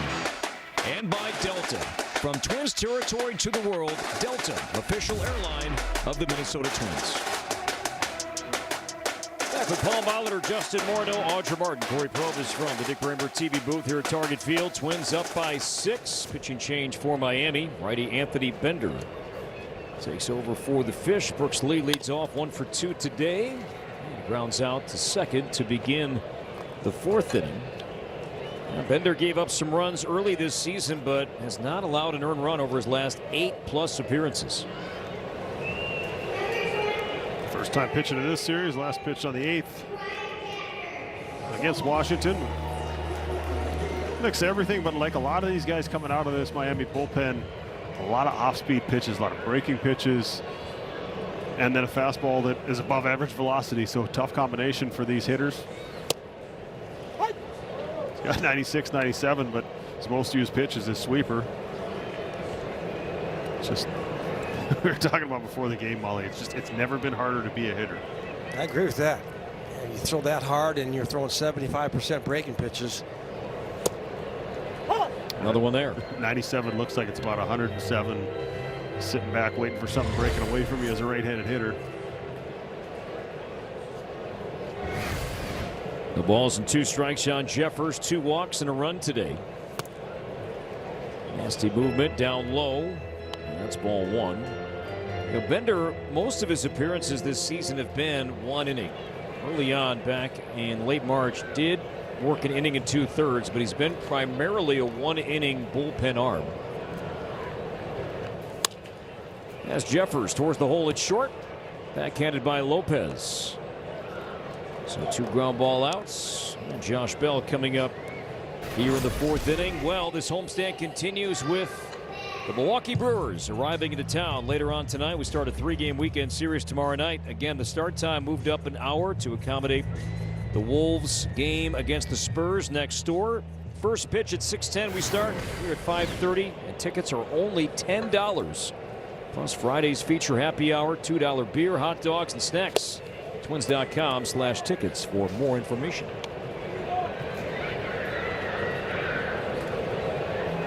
Justin Morneau will be on assignment this weekend, so it'll be myself with Hall of Famer Paul Molitor.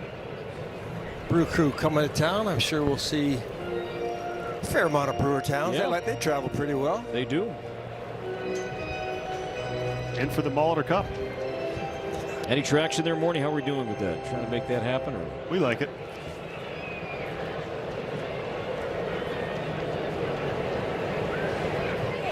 Molly, if there was going to be a Molly Cup, what would you want the either trophy, or is it something even edible? What would you want it to look like? That's a good question. You know, we've joked about that concept a little bit. I hope it doesn't gain any traction. Well, that's all you had to say, and now it will. I don't know. So many things that go with Wisconsin. I think cheese kind of gets everybody's attention. You see the cheese hats now and then. Great fans, though. Man, they had an unbelievable season last year. Taking down the Cubs, losing to the Dodgers. They haven't been in the World Series since, I hate to say it, 44 years ago. Yeah. 3 up, 3 down. Good inning here from Bender.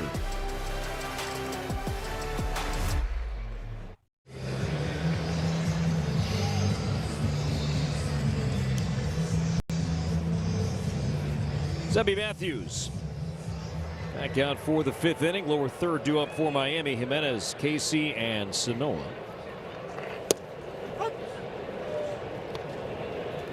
See more and more of that Matthews breaking ball here. Second time navigating this Miami lineup today.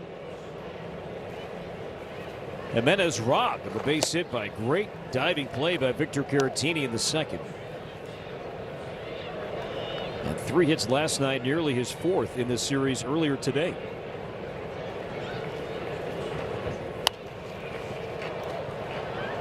Right side, Caratini over near his own dugout, but no play. Top of the limestone. So I think that's one of the things you mentioned, him throwing that breaking ball more. How much do you react to what they're showing you, or how much do you just stick with what's been working until they force you to make an adjustment? That's kind of that hard part to figure out, right? I think it is, but you know, you're also trusting the game plan from, you know, the preparation you did before the game. Strike 3 called. And Jimenez is out, number 1. Strikeouts starting to pile up now for Zebby. That's 5. You know, it's just been a nice mix. You know, he's been trying to use all his pitches, you know, using off speed to get ahead. He's still been aggressive with the fastball. I mean, after those back-to-back singles in the first inning, you know, they just haven't seen a lot of hard contact. Well, career high strikeouts for Zebby is 9. He's done that a couple of times. They're using that, establish that 4-seam, throwing it more than any other pitch, and then just an even mix of all the different off-speed pitches. Change, curve, nice little curveball change up here to start this at bat. 0-2 on Casey. High strikeout rate for the Marlins. Outfielder acquired from the Cubs this offseason for Edward Cabrera, starting pitcher. He's got power. We saw him go into the bullpen where night games early in the year, left-handed hitter, not exactly easy to drive it out to that part of the ballpark, but he was able to do that. Where he's gotten himself in trouble, just overly aggressive, like a young hitter does a lot. The home run last night is 3rd of the season, but his 1st since April 3rd. After a good run in the WBC with Team Canada, as we talked about last night, his numbers can be credited with an outstanding hitting coach. If the hitting coach is willing to take credit when it's going good, then the hitting coach has to take credit or the backlash when it's going bad. So true. So I will take 0 credit for anything. How's that?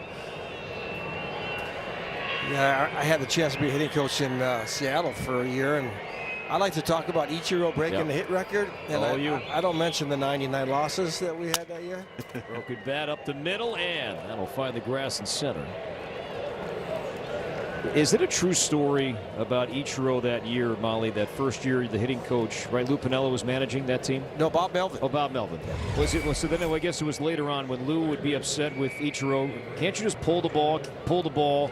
And then he eventually did, and he went up to Lou and said, "You happy?" He could do pretty much what you want, and he would try to do things that people asked him in terms of making adjustments to his game. I think I shared with you that they told me that spring training to try to get him to take more pitches, and that wasn't working, and he went back to being himself, and 262 hits later. But yeah, I did hear that story about Lou and him. It's pretty comical. Ichiro's in a sneaky sense of humor. Oh yeah, it came out in his Hall of Fame speech. Left side, Royce. He'll go second for one. The return throw from Keyshaw is a double play. A one-out single, but a 5-4-3 double play. Twins shutting out the Marlins. Everyone. Welcome back. Time now for today's Postman Law injury update. Big story for the Yankees right now. Max Fried left Wednesday's start with elbow soreness, and still awaiting as to what that means moving forward. No roster move, transaction made just yet involving Fried. It's off the mound is short, knocked down by Lopez, and still time to throw out Caratini for out number one. That's on the heels of Garrett Cole. His return is approaching here rather quickly. He will make another rehab start for Scranton AAA on Saturday. So Cole coming back soon for the Yankees, but they await to see what the news is on Max Fried here. Well, you certainly don't wish any ill will on anybody. We'll see if that's something that they can clean up in a shorter time frame as opposed to having to consider any more severe ways to go about addressing it. You know, if you don't want a ligament injury or something like that. They got a lot of depth in that rotation over there with Rodon coming back, and of course Garrett Cole getting closer and closer. And Cam Schlittler is a guy to watch, man. What he can do with the baseball, the movement, the power he has. 0-2 on Keyshaw. 2 at bats, 2 strikeouts. When you saw what he was doing, you know, late in the year last year and always pitched early, you got the guy in Milwaukee, you got the guy in Toronto, you know, some of these young guys that are just coming in and just being dominant.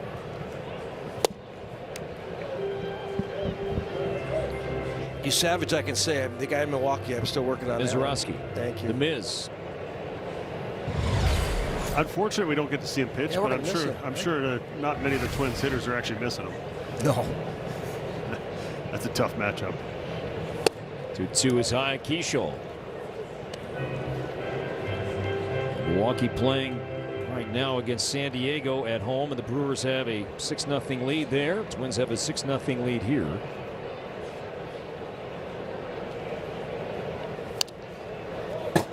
Milwaukee was an out away from a 1-0 win last night. Then the Padres strung together some 2-out hitting, led by Gavin Sheets, hitting a 3-run homer in the 9th inning en route to a 3-1 win. Wrapping up that series in Wisconsin today. Bender's 3-2, and Keyshaw swings and drives it high and deep to left center field, but in the yard and caught by Stowers on the warning track. It's a good swing from Keyshaw, but nice play from Stowers, leaving his feet on the track for out number 2. 102 off the bat. Looked like he had maybe a good feel that he was going to get a pitch there. He waited on it. Just unfortunate. Too much of a line drive. The contact was enough to hit it out of here. But that's something you can build off of your Keyshaw. A couple of frustrating at-bats, frustrating night last night. Yeah, and a good sign there. You know, worked the count full.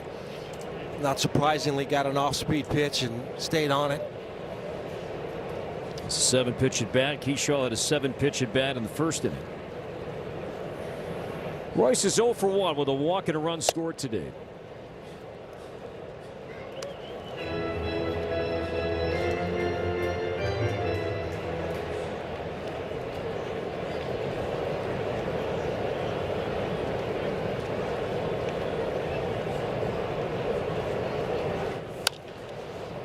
Towards the hole. Lopez, he's been busy and makes the play.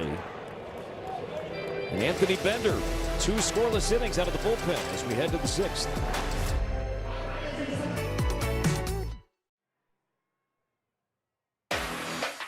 Minnesota Twins baseball is presented by Delta. From Twins territory to the world, Delta, official airline of the Minnesota Twins. It is a beautiful day here in downtown Minneapolis. Good weather all week long so far against Miami. Twins seeking a series win. Lead by 6 as we start the 6th inning, and 3rd time through now for Matthews, Edwards, Hicks, and Lopez. Top 3 in the Miami batting order. And the backswing clipping Jeffers, and seems to be okay. It's amazing the contrast in the 2 starts from these guys making their first big league start this year. How well it's gone for Zebby and how much of a struggle it was for Braxton Garrett. The walks, 5 walks, obviously the biggest issue. But just watching Zebby look so comfortable on this mound at Target Field, building off a start where he went 8 innings his last start in the minor leagues, and just coming out here just firing strikes, pitching exactly how you want a guy to pitch with the lead. Seen a lot of this. Ground ball outs today, some weak contact. And Edwards is now 0 for 3, and here comes Liam Hicks, and he is featured in today's Jeep standings and our Jeep standings RBI leaders, and Liam Hicks leading the way with 38 runs batted in. Olsen, Abrams, and Pajes. It's a stat that I don't feel like is talked about enough anymore. The goal of the game is to score more runs than the other team. Runs scored, runs driven in, who's doing it, and the emphasis on how important it is. It is a stat that is opportunistic, right? Certain guys are going to have more opportunities than others, but there's value there because it's runs. It is creating action. And yes, a couple of years ago, Kyle Schwarber, a ton of home runs, drew some walks and all that stuff, but he wasn't just getting, bases loaded walks to lead to his gaudy RBI number. He was coming up with impactful swings. And there's guys that are just good at it. Yeah. They can hit that sacrifice fly, get a run. They don't leave those guys on third with less than 2 outs. They get a 2-out base hit. They can hit the 3-run homer. Caratini to first. Keyshaw makes the play, and there are 2 down. Morty, that was an interesting play right there because it looked like Caratini for a moment took 1 step to his right, but then realized where his teammate was and got back to the bag to cover. Yeah, this is how deep you play. You want to be comfortable if you do take that jab step that you're still going to be able to make it to the base. Your instinct is always go after the ball first, and then you have to have knowledge of where your second baseman is playing. You need to take a little peek to your right. You have some communication, looking over there going, where's he at? What do I need to go get? And if he's looking now, he'd say, okay, any ball hit on the right side, I basically have to go get it. With Hicks up there, the left-handed hitter, understanding that Keyshaw's playing more in his pocket, more towards the first base line.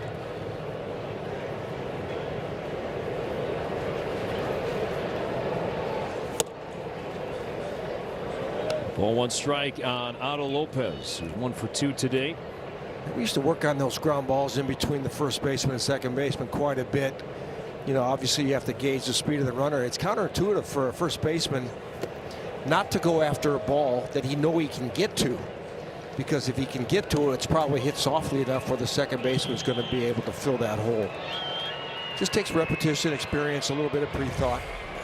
And the hard thing about it is it hurts your defensive numbers if you don't go after those balls. So it actually hurts you, even though it's not the right play. The weekly hit ground ball, and Caratini to the bag, and Zebby Matthews is rolling. 3 up, 3 down once again.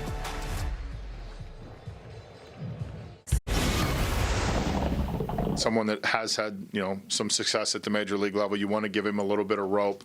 But on the other side of it, we have a guy that's pushing and is in a situation where he deserves. So I think in this situation, we thought the best thing is for Matty to go to AAA, get some at-bats every day, get Austin more at-bats. Outman will probably get a little bit more at-bats on the flip side of it, and then kind of go from there.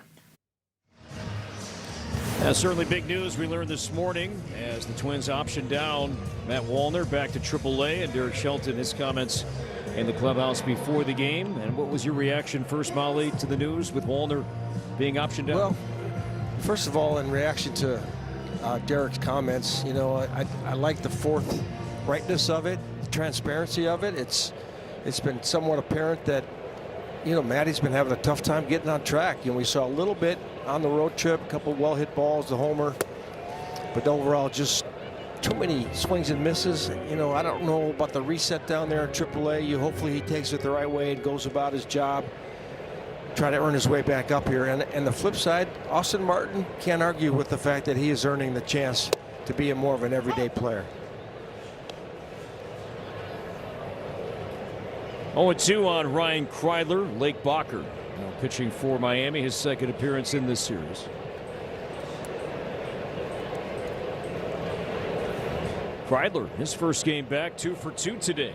2 singles, he has scored twice. What about you, Morty? And when you found out that Wallner was not going to be with the team for the time being, what did you think? I just think we showed a shot of him late in the game yesterday, and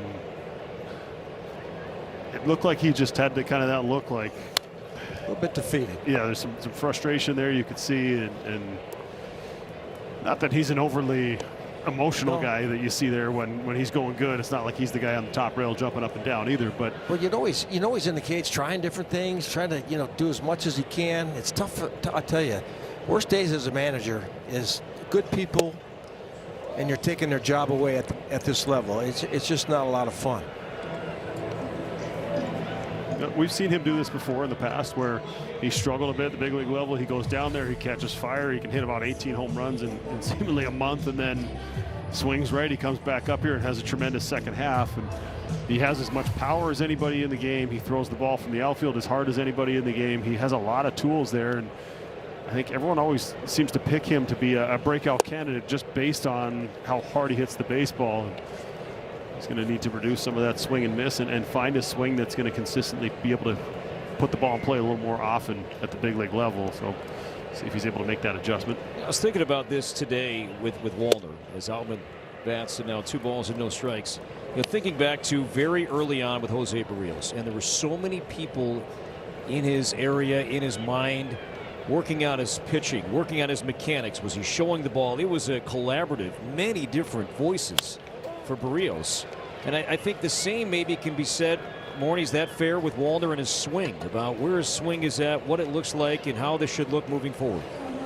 I think anytime anyone's struggling, there's a lot of people that have been through it, so you want to help, and you see what he's doing, and you want to kind of help him get his way out of it. But it's hard because you want to be coachable, you want to receive information, and when you're struggling, you're kind of just looking for anything that will help, so you're willing to almost try anything at the same time, so that can also lead to some inconsistency. But in the end, you realize that it's your career. It is your career, and the mental toughness aspect of that. You can only tell yourself so many times that, okay, tomorrow's the first day of the rest of the season. Out to right center. And Marcy makes the catch. 3 up, 3 down for the Twins as we move to the 7th here at Target Field. The lineup at Target. Welcome back. Never miss a moment of Twins baseball here on Twins TV. Stream all games throughout Twins territory and watch your favorite players live or on demand for the entire 2026 regular season. Sign up right now at twins.tv. Joe Ryan will have the ball here tomorrow night. He was magnificent. Ryan was on Saturday. All the attention. Ryan coming off that short start at Target Field a couple of Sundays ago, and he'll have the ball game 1 here tomorrow night against Milwaukee. Meanwhile, Zebby Matthews, he has had an outstanding return to the big leagues today as he begins the 7th. The deepest he has gone at a big league start in his career is 7 innings. He's done that twice. And a rare 3-0 count. First one of the day. Hasn't walked a man yet. And just did. So a 4-pitch walk to Stowers. And the leadoff man is on for the first time today. You wonder if that'll get them. The arms in the bullpen moving around, or the boys in the bullpen down there moving around. To first sign of trouble here. Pitch count still in great shape, but a lot of times you want to see if you can leave a guy with a good feeling. No doubt about that. And that 4-pitch walk will get your attention. He yanked a couple of fastballs, 2-0 and 3-0. Jeffers now will call time. You saw Kendry Rojas, who's yet to pitch in a game at Target Field. He's made 2 appearances, both on the road for Pete Mackey and the Troy Hawkins, New York and Cleveland.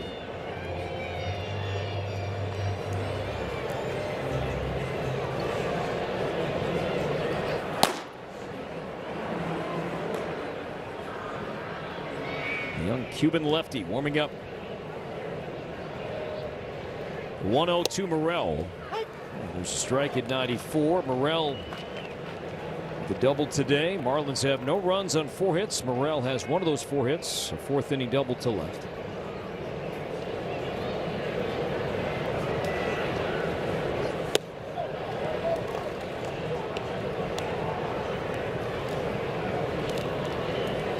What'd you say, Morning? He's at 9 ground ball outs, something like that. Yep. Good time for the 10th right here.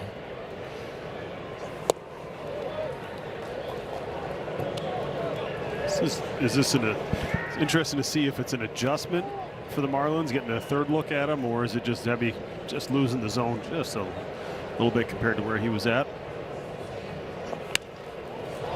Jammed him. And plenty of room for Jeffers. 1 out.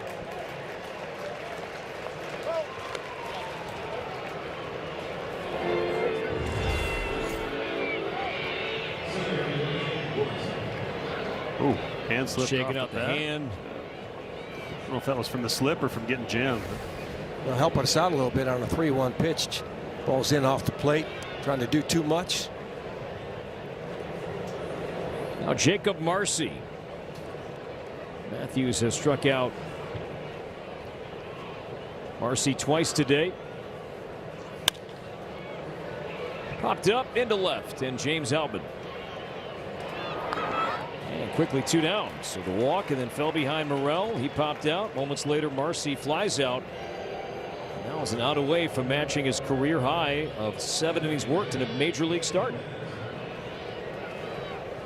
His ability to throw strikes, his ability to work ahead in counts, and then if he does get in trouble, the ability to come back and in at bats and with something other than just his fastball as well. I think that's important.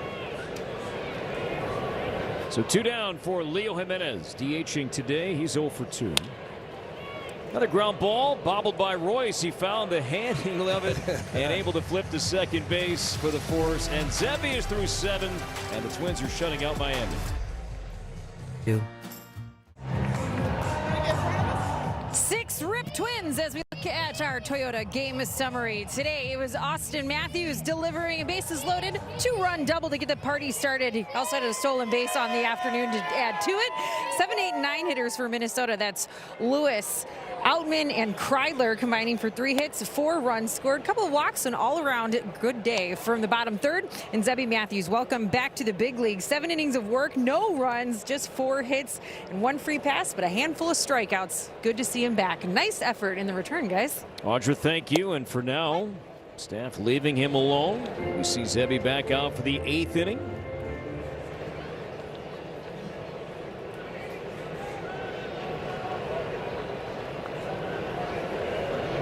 Well, 1 strike to Brooks Lee, and as I say that, yeah, Derek Shelton did come down and kind of give Zebby Matthews a handshake. So maybe we're going to have a look at possibly 2 complete game shutouts in the same series. When it seemed like we get one of them about every couple of years.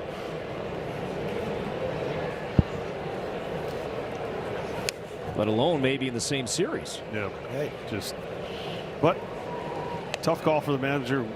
Yeah, it's a tough call, but you know, everything around Zebby's return and all those type of things go into that decision. Like you mentioned, Justin, he's going to feel pretty good about those 7 innings that he just tossed. Yeah, I think something also about taking a guy out while he still wants to be out there, as opposed to him walking off with runners on 1st and 2nd, second guessing the last part of his outing. Now he'll remember all the good things that happened and maybe be a little mad that he got taken out, which is I don't think that's necessarily a bad thing. That leave him wanting more as opposed to keep him hungry. Yep. Next time I'll get to this point, maybe he'll let me go. Marlins pitchers have combined to retire 11 straight Twins batters. Ryan Jeffers has reached twice today, 2 walks and a run. With the ground out to short.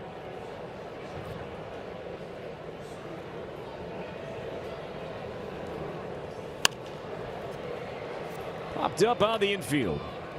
And Otto Lopez makes the play for out number 2.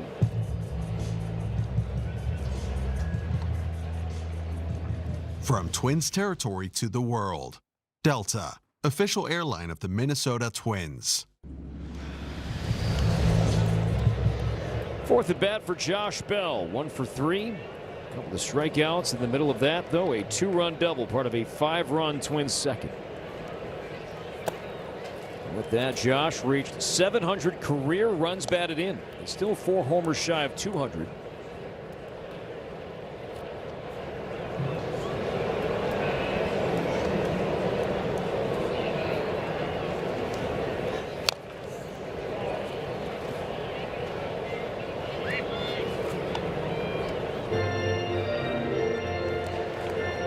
Delta drone camera. Twins are inching closer to back-to-back series wins. 2 out of 3 in Cleveland. The rubber game here against Miami today.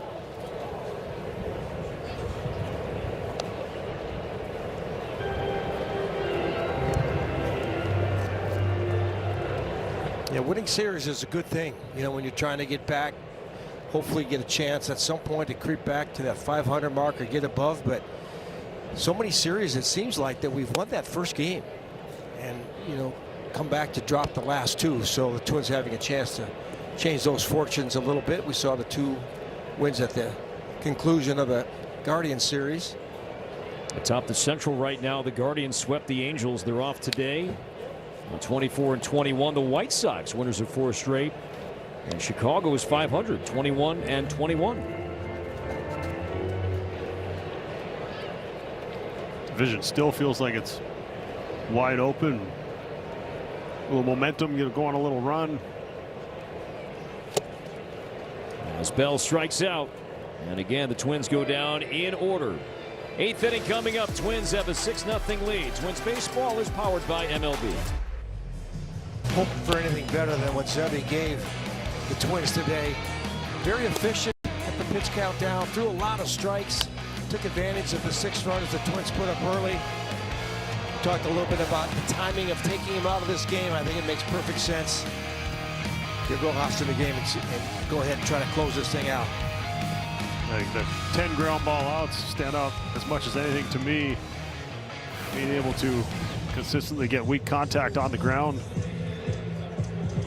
So come in, he'll face a pinch hitter as well. So Kendry Rojas, last we saw him, picked up his first big league win on Sunday against Cleveland, and now set for his Target Field debut as he chats with Ryan Jeffers. And a pinch hitter coming up for Miami. Owen Casey was set to bat. Instead, it'll be Esture Ruiz.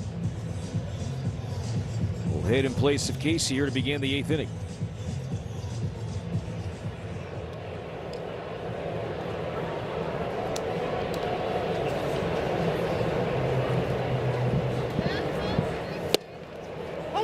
Ruiz, he caught my attention when looking at the Marlins roster as this series began, because he was the batter, if you recall, that pivotal last game at Dodger Stadium last year, the Twins and the Dodgers, right? That first road trip out of the All-Star break, Rockies-Dodgers. And the Twins elected to put Ohtani on Griffin Jackson the mound, and then hoping that this guy, great speed, low batting average, but Jax walked him. And then Freddie Freeman walked off the Twins moments later, and that was the crushing loss for the Twins. And not long after that, yeah, they came home to Washington, lost that series, but that moment, that series was pivotal and played a big part into what transpired at the trade deadline. Yeah, you kind of felt like the season was hanging in the balance coming out of the break last year. And no question, that was a big moment out there in L.A. The Twins also lost that series to the Rockies in Colorado beforehand, so put themselves in a bad spot right out of the break, but then maybe trying to come back, some momentum, win that series with the Dodgers, come home, see how you do against Washington. flirting with 500 at the time.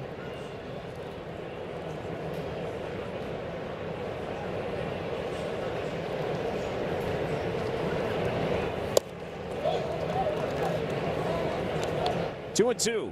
Kendry Rojas. Morning, a lot to like about the young Cuban. Throws hard, still trying to find consistent command. Live arm, has the ability to miss bats. As you mentioned, the zone can elude him from time to time, just being able to repeat his mechanics. Setting himself up by going right after this leadoff hitter would be huge. 3-2 pitch, a high fly ball into left field deep, sending Outman to the warning track and has room. And Ruiz flies out to begin the Miami 8th inning. Target Field will be shell-shocked here coming up on Sunday for Teenage Mutant Ninja Turtle Day. Snag the special theme night package and score an exclusive Teenage Mutant Ninja Turtle jersey. Get your tickets now at twins.com/TMNT. Look forward to watching you wear an Audrey's onesie for that game on Sunday. Yeah, it's going to be fun.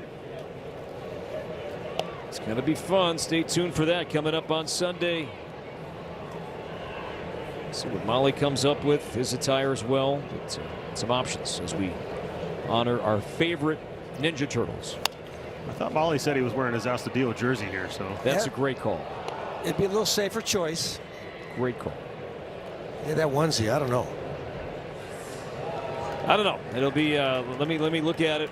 Give some thought. Do some sit-ups. Well, the abs are built into the shirt. That's right.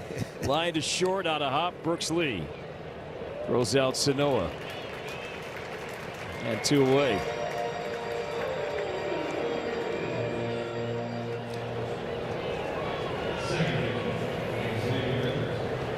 I think this kid's got a chance to really be a weapon. I don't know how long it's going to take him to mature and get some of the command issues under control.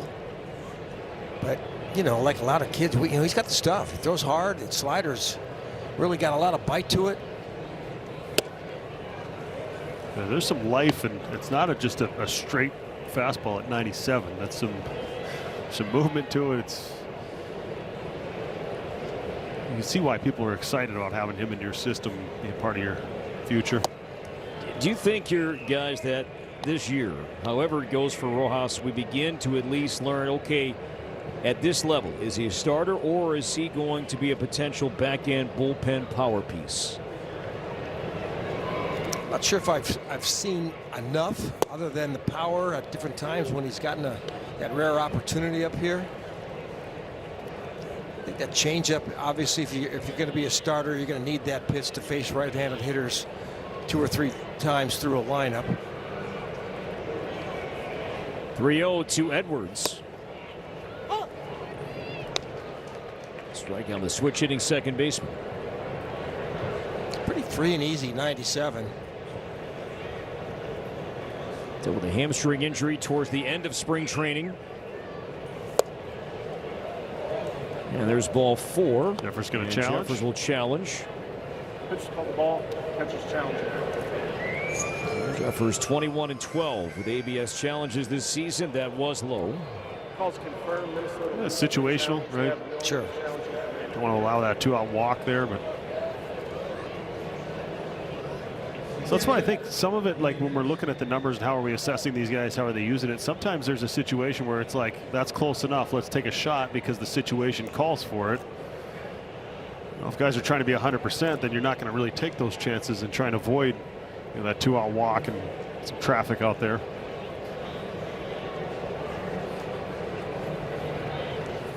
I think a key stat, and you can go on Baseball Savant and really get into the minutia of ABS and what catchers are doing and how that's impacting the team. But for Ryan Jeffers, where he has excelled is, and he leads all catchers, turning ABS pitches that were called balls into strikes. He has flipped pitches in just strikeouts alone 12 times. And that's the most of any catcher in the game. That pivotal call that could end an inning, end a rally, end a potential threat.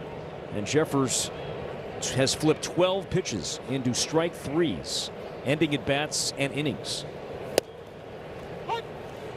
I wonder, I know it's too early in the year. We need maybe a full season or two of data, but you wonder how that's going to impact catchers going into free agency. Framing numbers obviously matter, but also knowledge of the strike zone and being able to, like you said, turn those balls into strikes. Jeffers is a free agent coming up at the end of this season. I think it only helps, enhances that player's profile, right, Molly? Don't you think? It will to some degree. I mean, obviously, your receiving abilities, blocking abilities, throwing abilities, doesn't hurt to hit 300 with some power. Back-to-back 2-out walks. So we see Hicks, the left-handed hitter, now obviously different hitter, different profile, how they've been swinging it, but allowed to face a lefty there. It's a tough call, Molly. You got a young hitter, Owen Casey, leading off this inning, left on left, 6-0 game. Is there thought of letting him have that at bat and seeing how he does, or is it the score still close enough to get the platoon matchup? I think it's still close enough. You want to have consistency in how you're using your bench players.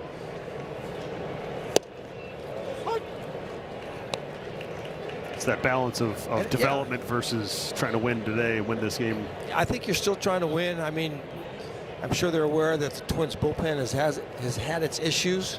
Yes, you're down to your last 6 outs, but I'm going to use my bullets here, try to give myself a chance maybe to cut in this lead. And Lopez hits the deck there. He got hurt. Swing. Oh, he hit himself. Did he hit himself in the back of the head with his helmet? I think he came through on the swing and contact barrel. Oh, as he fell, he got himself. Fell down, yeah. Hopefully he's all right.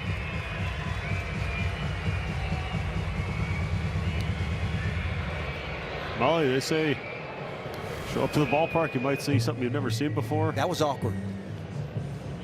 I haven't seen that one before. Looks like he's all right.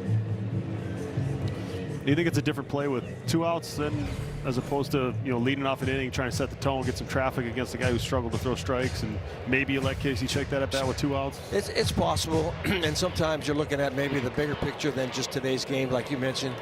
But I just think that I haven't seen them use their bench enough throughout the season to know how he has been using those players. The 0-2 from Rojas. Misses high. There's the changeup and 88. But if your move is every time we got a lefty, we're going to get this right-handed, and we're going to continually try and do that. It's communication with your players and kind of having them know how you intend to use them if they're not in a particular game. If you're on the bench, you got to stay ready because you're never sure when your name's going to be called. Edwards and Hicks on base. Line to center field. Coming in, and that'll bounce in front of Kreidler. And the shutout is gone as Edwards scores. Hicks makes third. It's an RBI single from Lopez. His second hit today. And the Twins lead trimmed to 5. Kreidler looked like he had a good read on it at first and then kind of hesitated in the middle. Not sure if he went all the way for it, if he would have come up with it anyway, but just down towards the end of the bat. That's how you hit 330 on the year, by mixing in hits like that. Kind of a little bit of that hesitation. I think he initially thought he read it right. Big swing, end of the bat. Didn't get the exit velocity to have the carry. Just that little hesitation, the difference in making that player if it falls in front of you. Now Stowers over 2 with a walk. So 3 straight 2-out base runners for Miami. The walks to Edwards, Hicks, and Lopez the RBI single.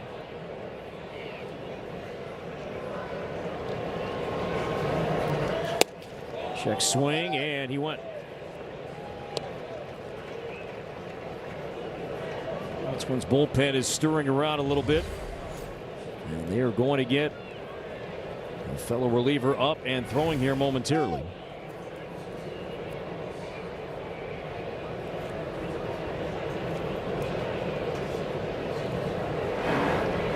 Andrew Morris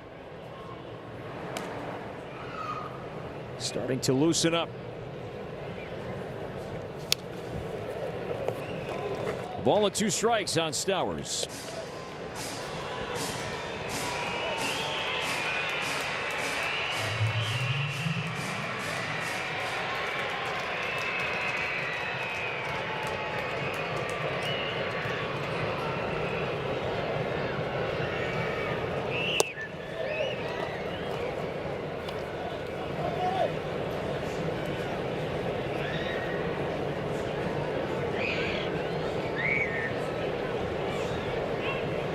Second left-handed batter for Rojas this inning.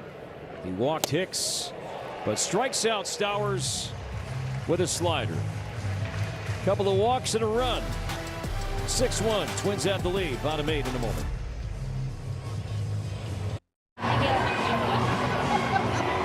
It's time for upcoming schedule brought to you by Progressive. Tomorrow night we kick off the Molitor Bowl here at Target Field, a 3-game set against the Milwaukee Brewers and 3 against the Houston Astros. But come next Friday, it's time to start the longest road trip of the season. 3 teams at 10 days. A nice stretch away from home and hopefully a lot of wins to go with it, guys. Audra, thanks. Yeah, Red Sox, White Sox, Pirates for the Twins on the next road trip as Victor Caratini grounds out. John King is now pitching for Miami. He's had a really good year. On a run last night on a Cody Clemens home run. Yeah, for a guy who hadn't allowed a whole lot of much. 3 hits coming in allowed and 51 at-bats, I believe is what we said last night. So Clemens left on left, got himself a hanging slider and flattened it off the second deck. Good swing from Luke Keyshaw last time up, but lined out to deep left center.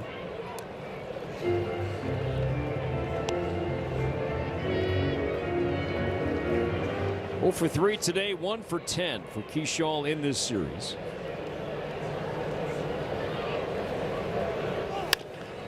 And a base hit to right. With Edwards playing up the middle, some space in the right side, and Keyshaw, the 1-out knock the other way. 101 off the bat, so it's not like he just flipped it over there, pushed it over there. He was still made solid contact. You like to see that. I think one of the hardest things for a young hitter, when you do everything right like he did the last time up and you don't get the result you want, to feel the need to change something. You hit a ball over 100 miles an hour in the gap, it got ran down, and solid contact.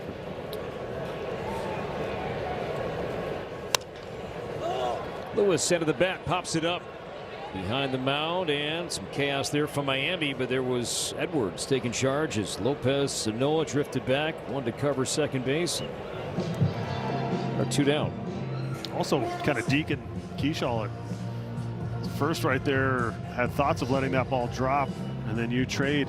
If you're able to get Keyshaw at second, you trade Keyshaw's speed for Royce, who's not as fast as Keyshaw. I think it's a dangerous game to play, to start dropping balls that are catchable, and never know if the snowball fight happens after that. Yeah, I've seen it a couple times this year there where infielders have tried to trade out a faster base runner for a slower base runner. Definitely don't want to do it if the ball's coming down on the dirt. A little more controllable if you're on the grass. I feel like Ian Kinsler used to do that really well. He used to do that a lot. So Pete Mackey chatting with Kendry Rojas, Luis Ramirez, assistant pitching coach, chatting now with Rojas.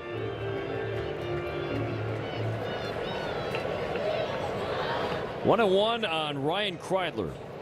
2 for 3 today. A story too that we mentioned at the top. This was a late lineup change. Byron Buxton was going to start DH at leadoff today, and then about 90 minutes before the game began, we learned that Buxton scratched due to soreness in his right hip flexor. So hopefully nothing too severe. Keyshaw takes off, pitch inside, throw to second base, and Keyshaw is now 10 for 10 stealing bases this season. I figured it was only a matter of time where he was going to take off there. Lefty on the mound, just deciding to go first move. Ollie, I know you love the stopwatch and times. How much did you pay attention on how long it took for the throw over as well when they got picked? I did, especially for the left-handers, because the left-handers move is it's about deception and not quickness. So, you know, you could get that time running up there 1-4, 1-5. Maybe not even you have to get your best jump and still be able to go. So, but you did, just like you had a number going towards home on that pick, there was a certain number you wanted to see too. And to be honest with you, the time for me under .09 is a pretty quick throw over from a right-handed pitcher.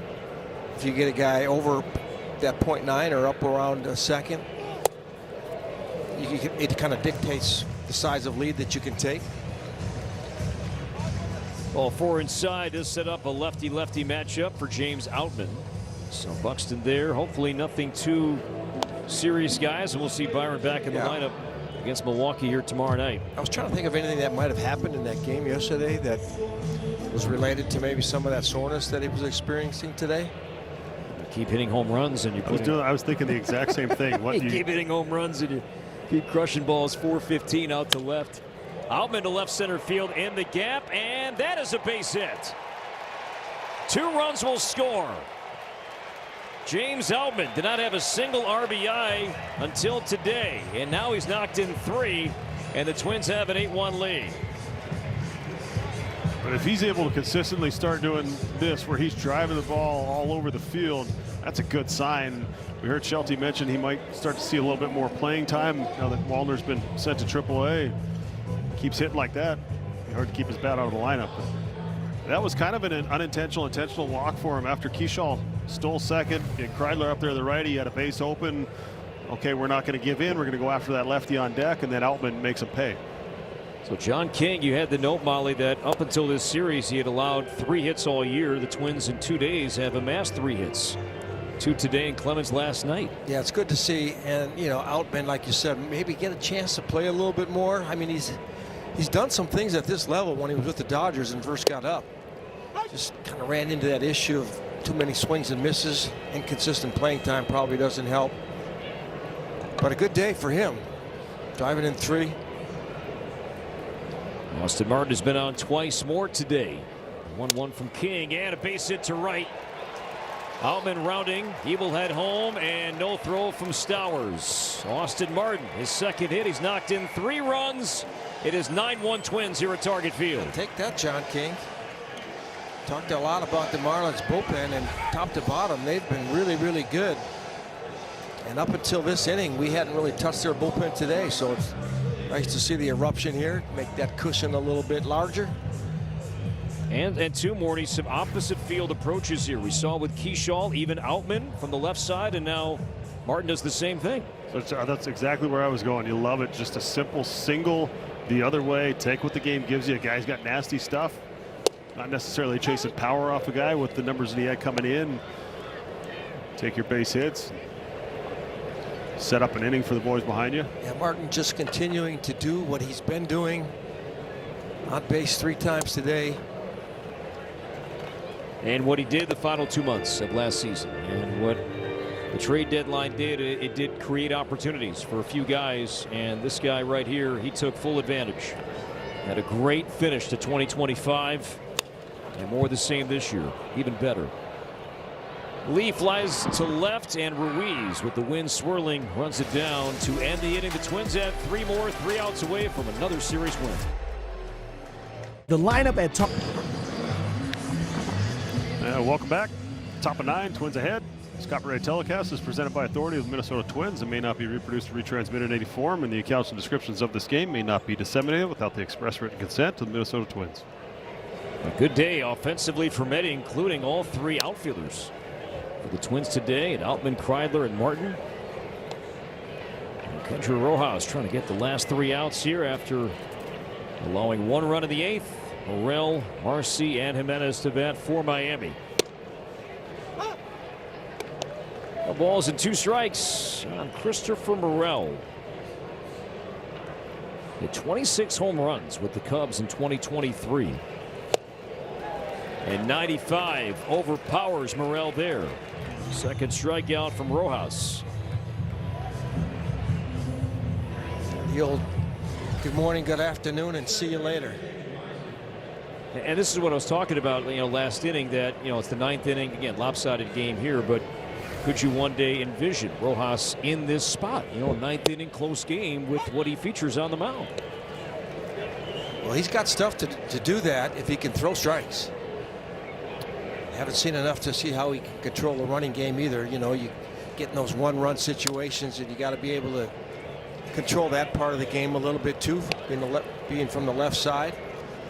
But it's about strikes for him, for me, Maury. I don't know what you got on that. Yeah, I think the mentality, too. I think there is something different. The guys who have pitched at the end of games will tell you, and how do they handle the emotional roller coaster of pitching at the end of games? If you blow a save, how do you bounce back? How do you handle all those things? But the stuff is definitely there to be able to get outs at the end of the game. He can get anybody out with the stuff that he's got.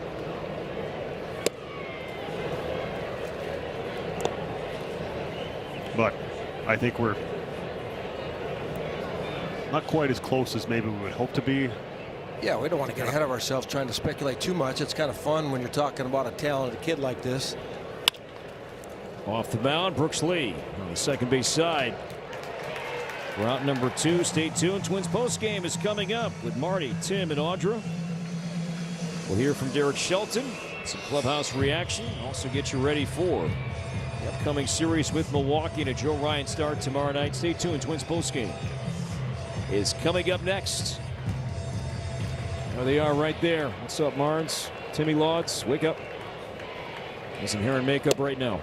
I thought that was a system. I thought you were going with system of a down right there. Oh, wake up. Wake up. Timmy, put on a little makeup. Don't sing. Don't sing. Don't sing. 0-2 as again Jeffers got hit on a backswing, this time from Jimenez.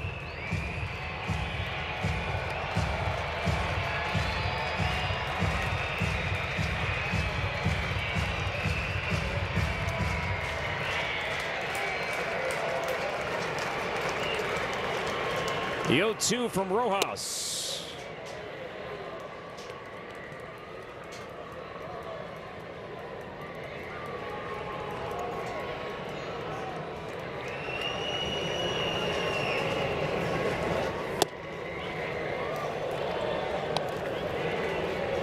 Sebby Matthews will win his first decision in his first start of the season. 7 shutout, a walk, struck out 5. The 2-2. He struck him out. Ball game over, and the Twins beat the Marlins 9-1 and have won back-to-back series. Also their first series win against the National League team here this season. The outfield trio, tremendous job today. Outman, Kreidler, and Martin. And the Twins win 9-1. For Paul Molitor, Justin Morneau, director Jordan Austin, producers Rick Palermo, Tom Mee, Corey Provis saying so long. Twins postgame is next.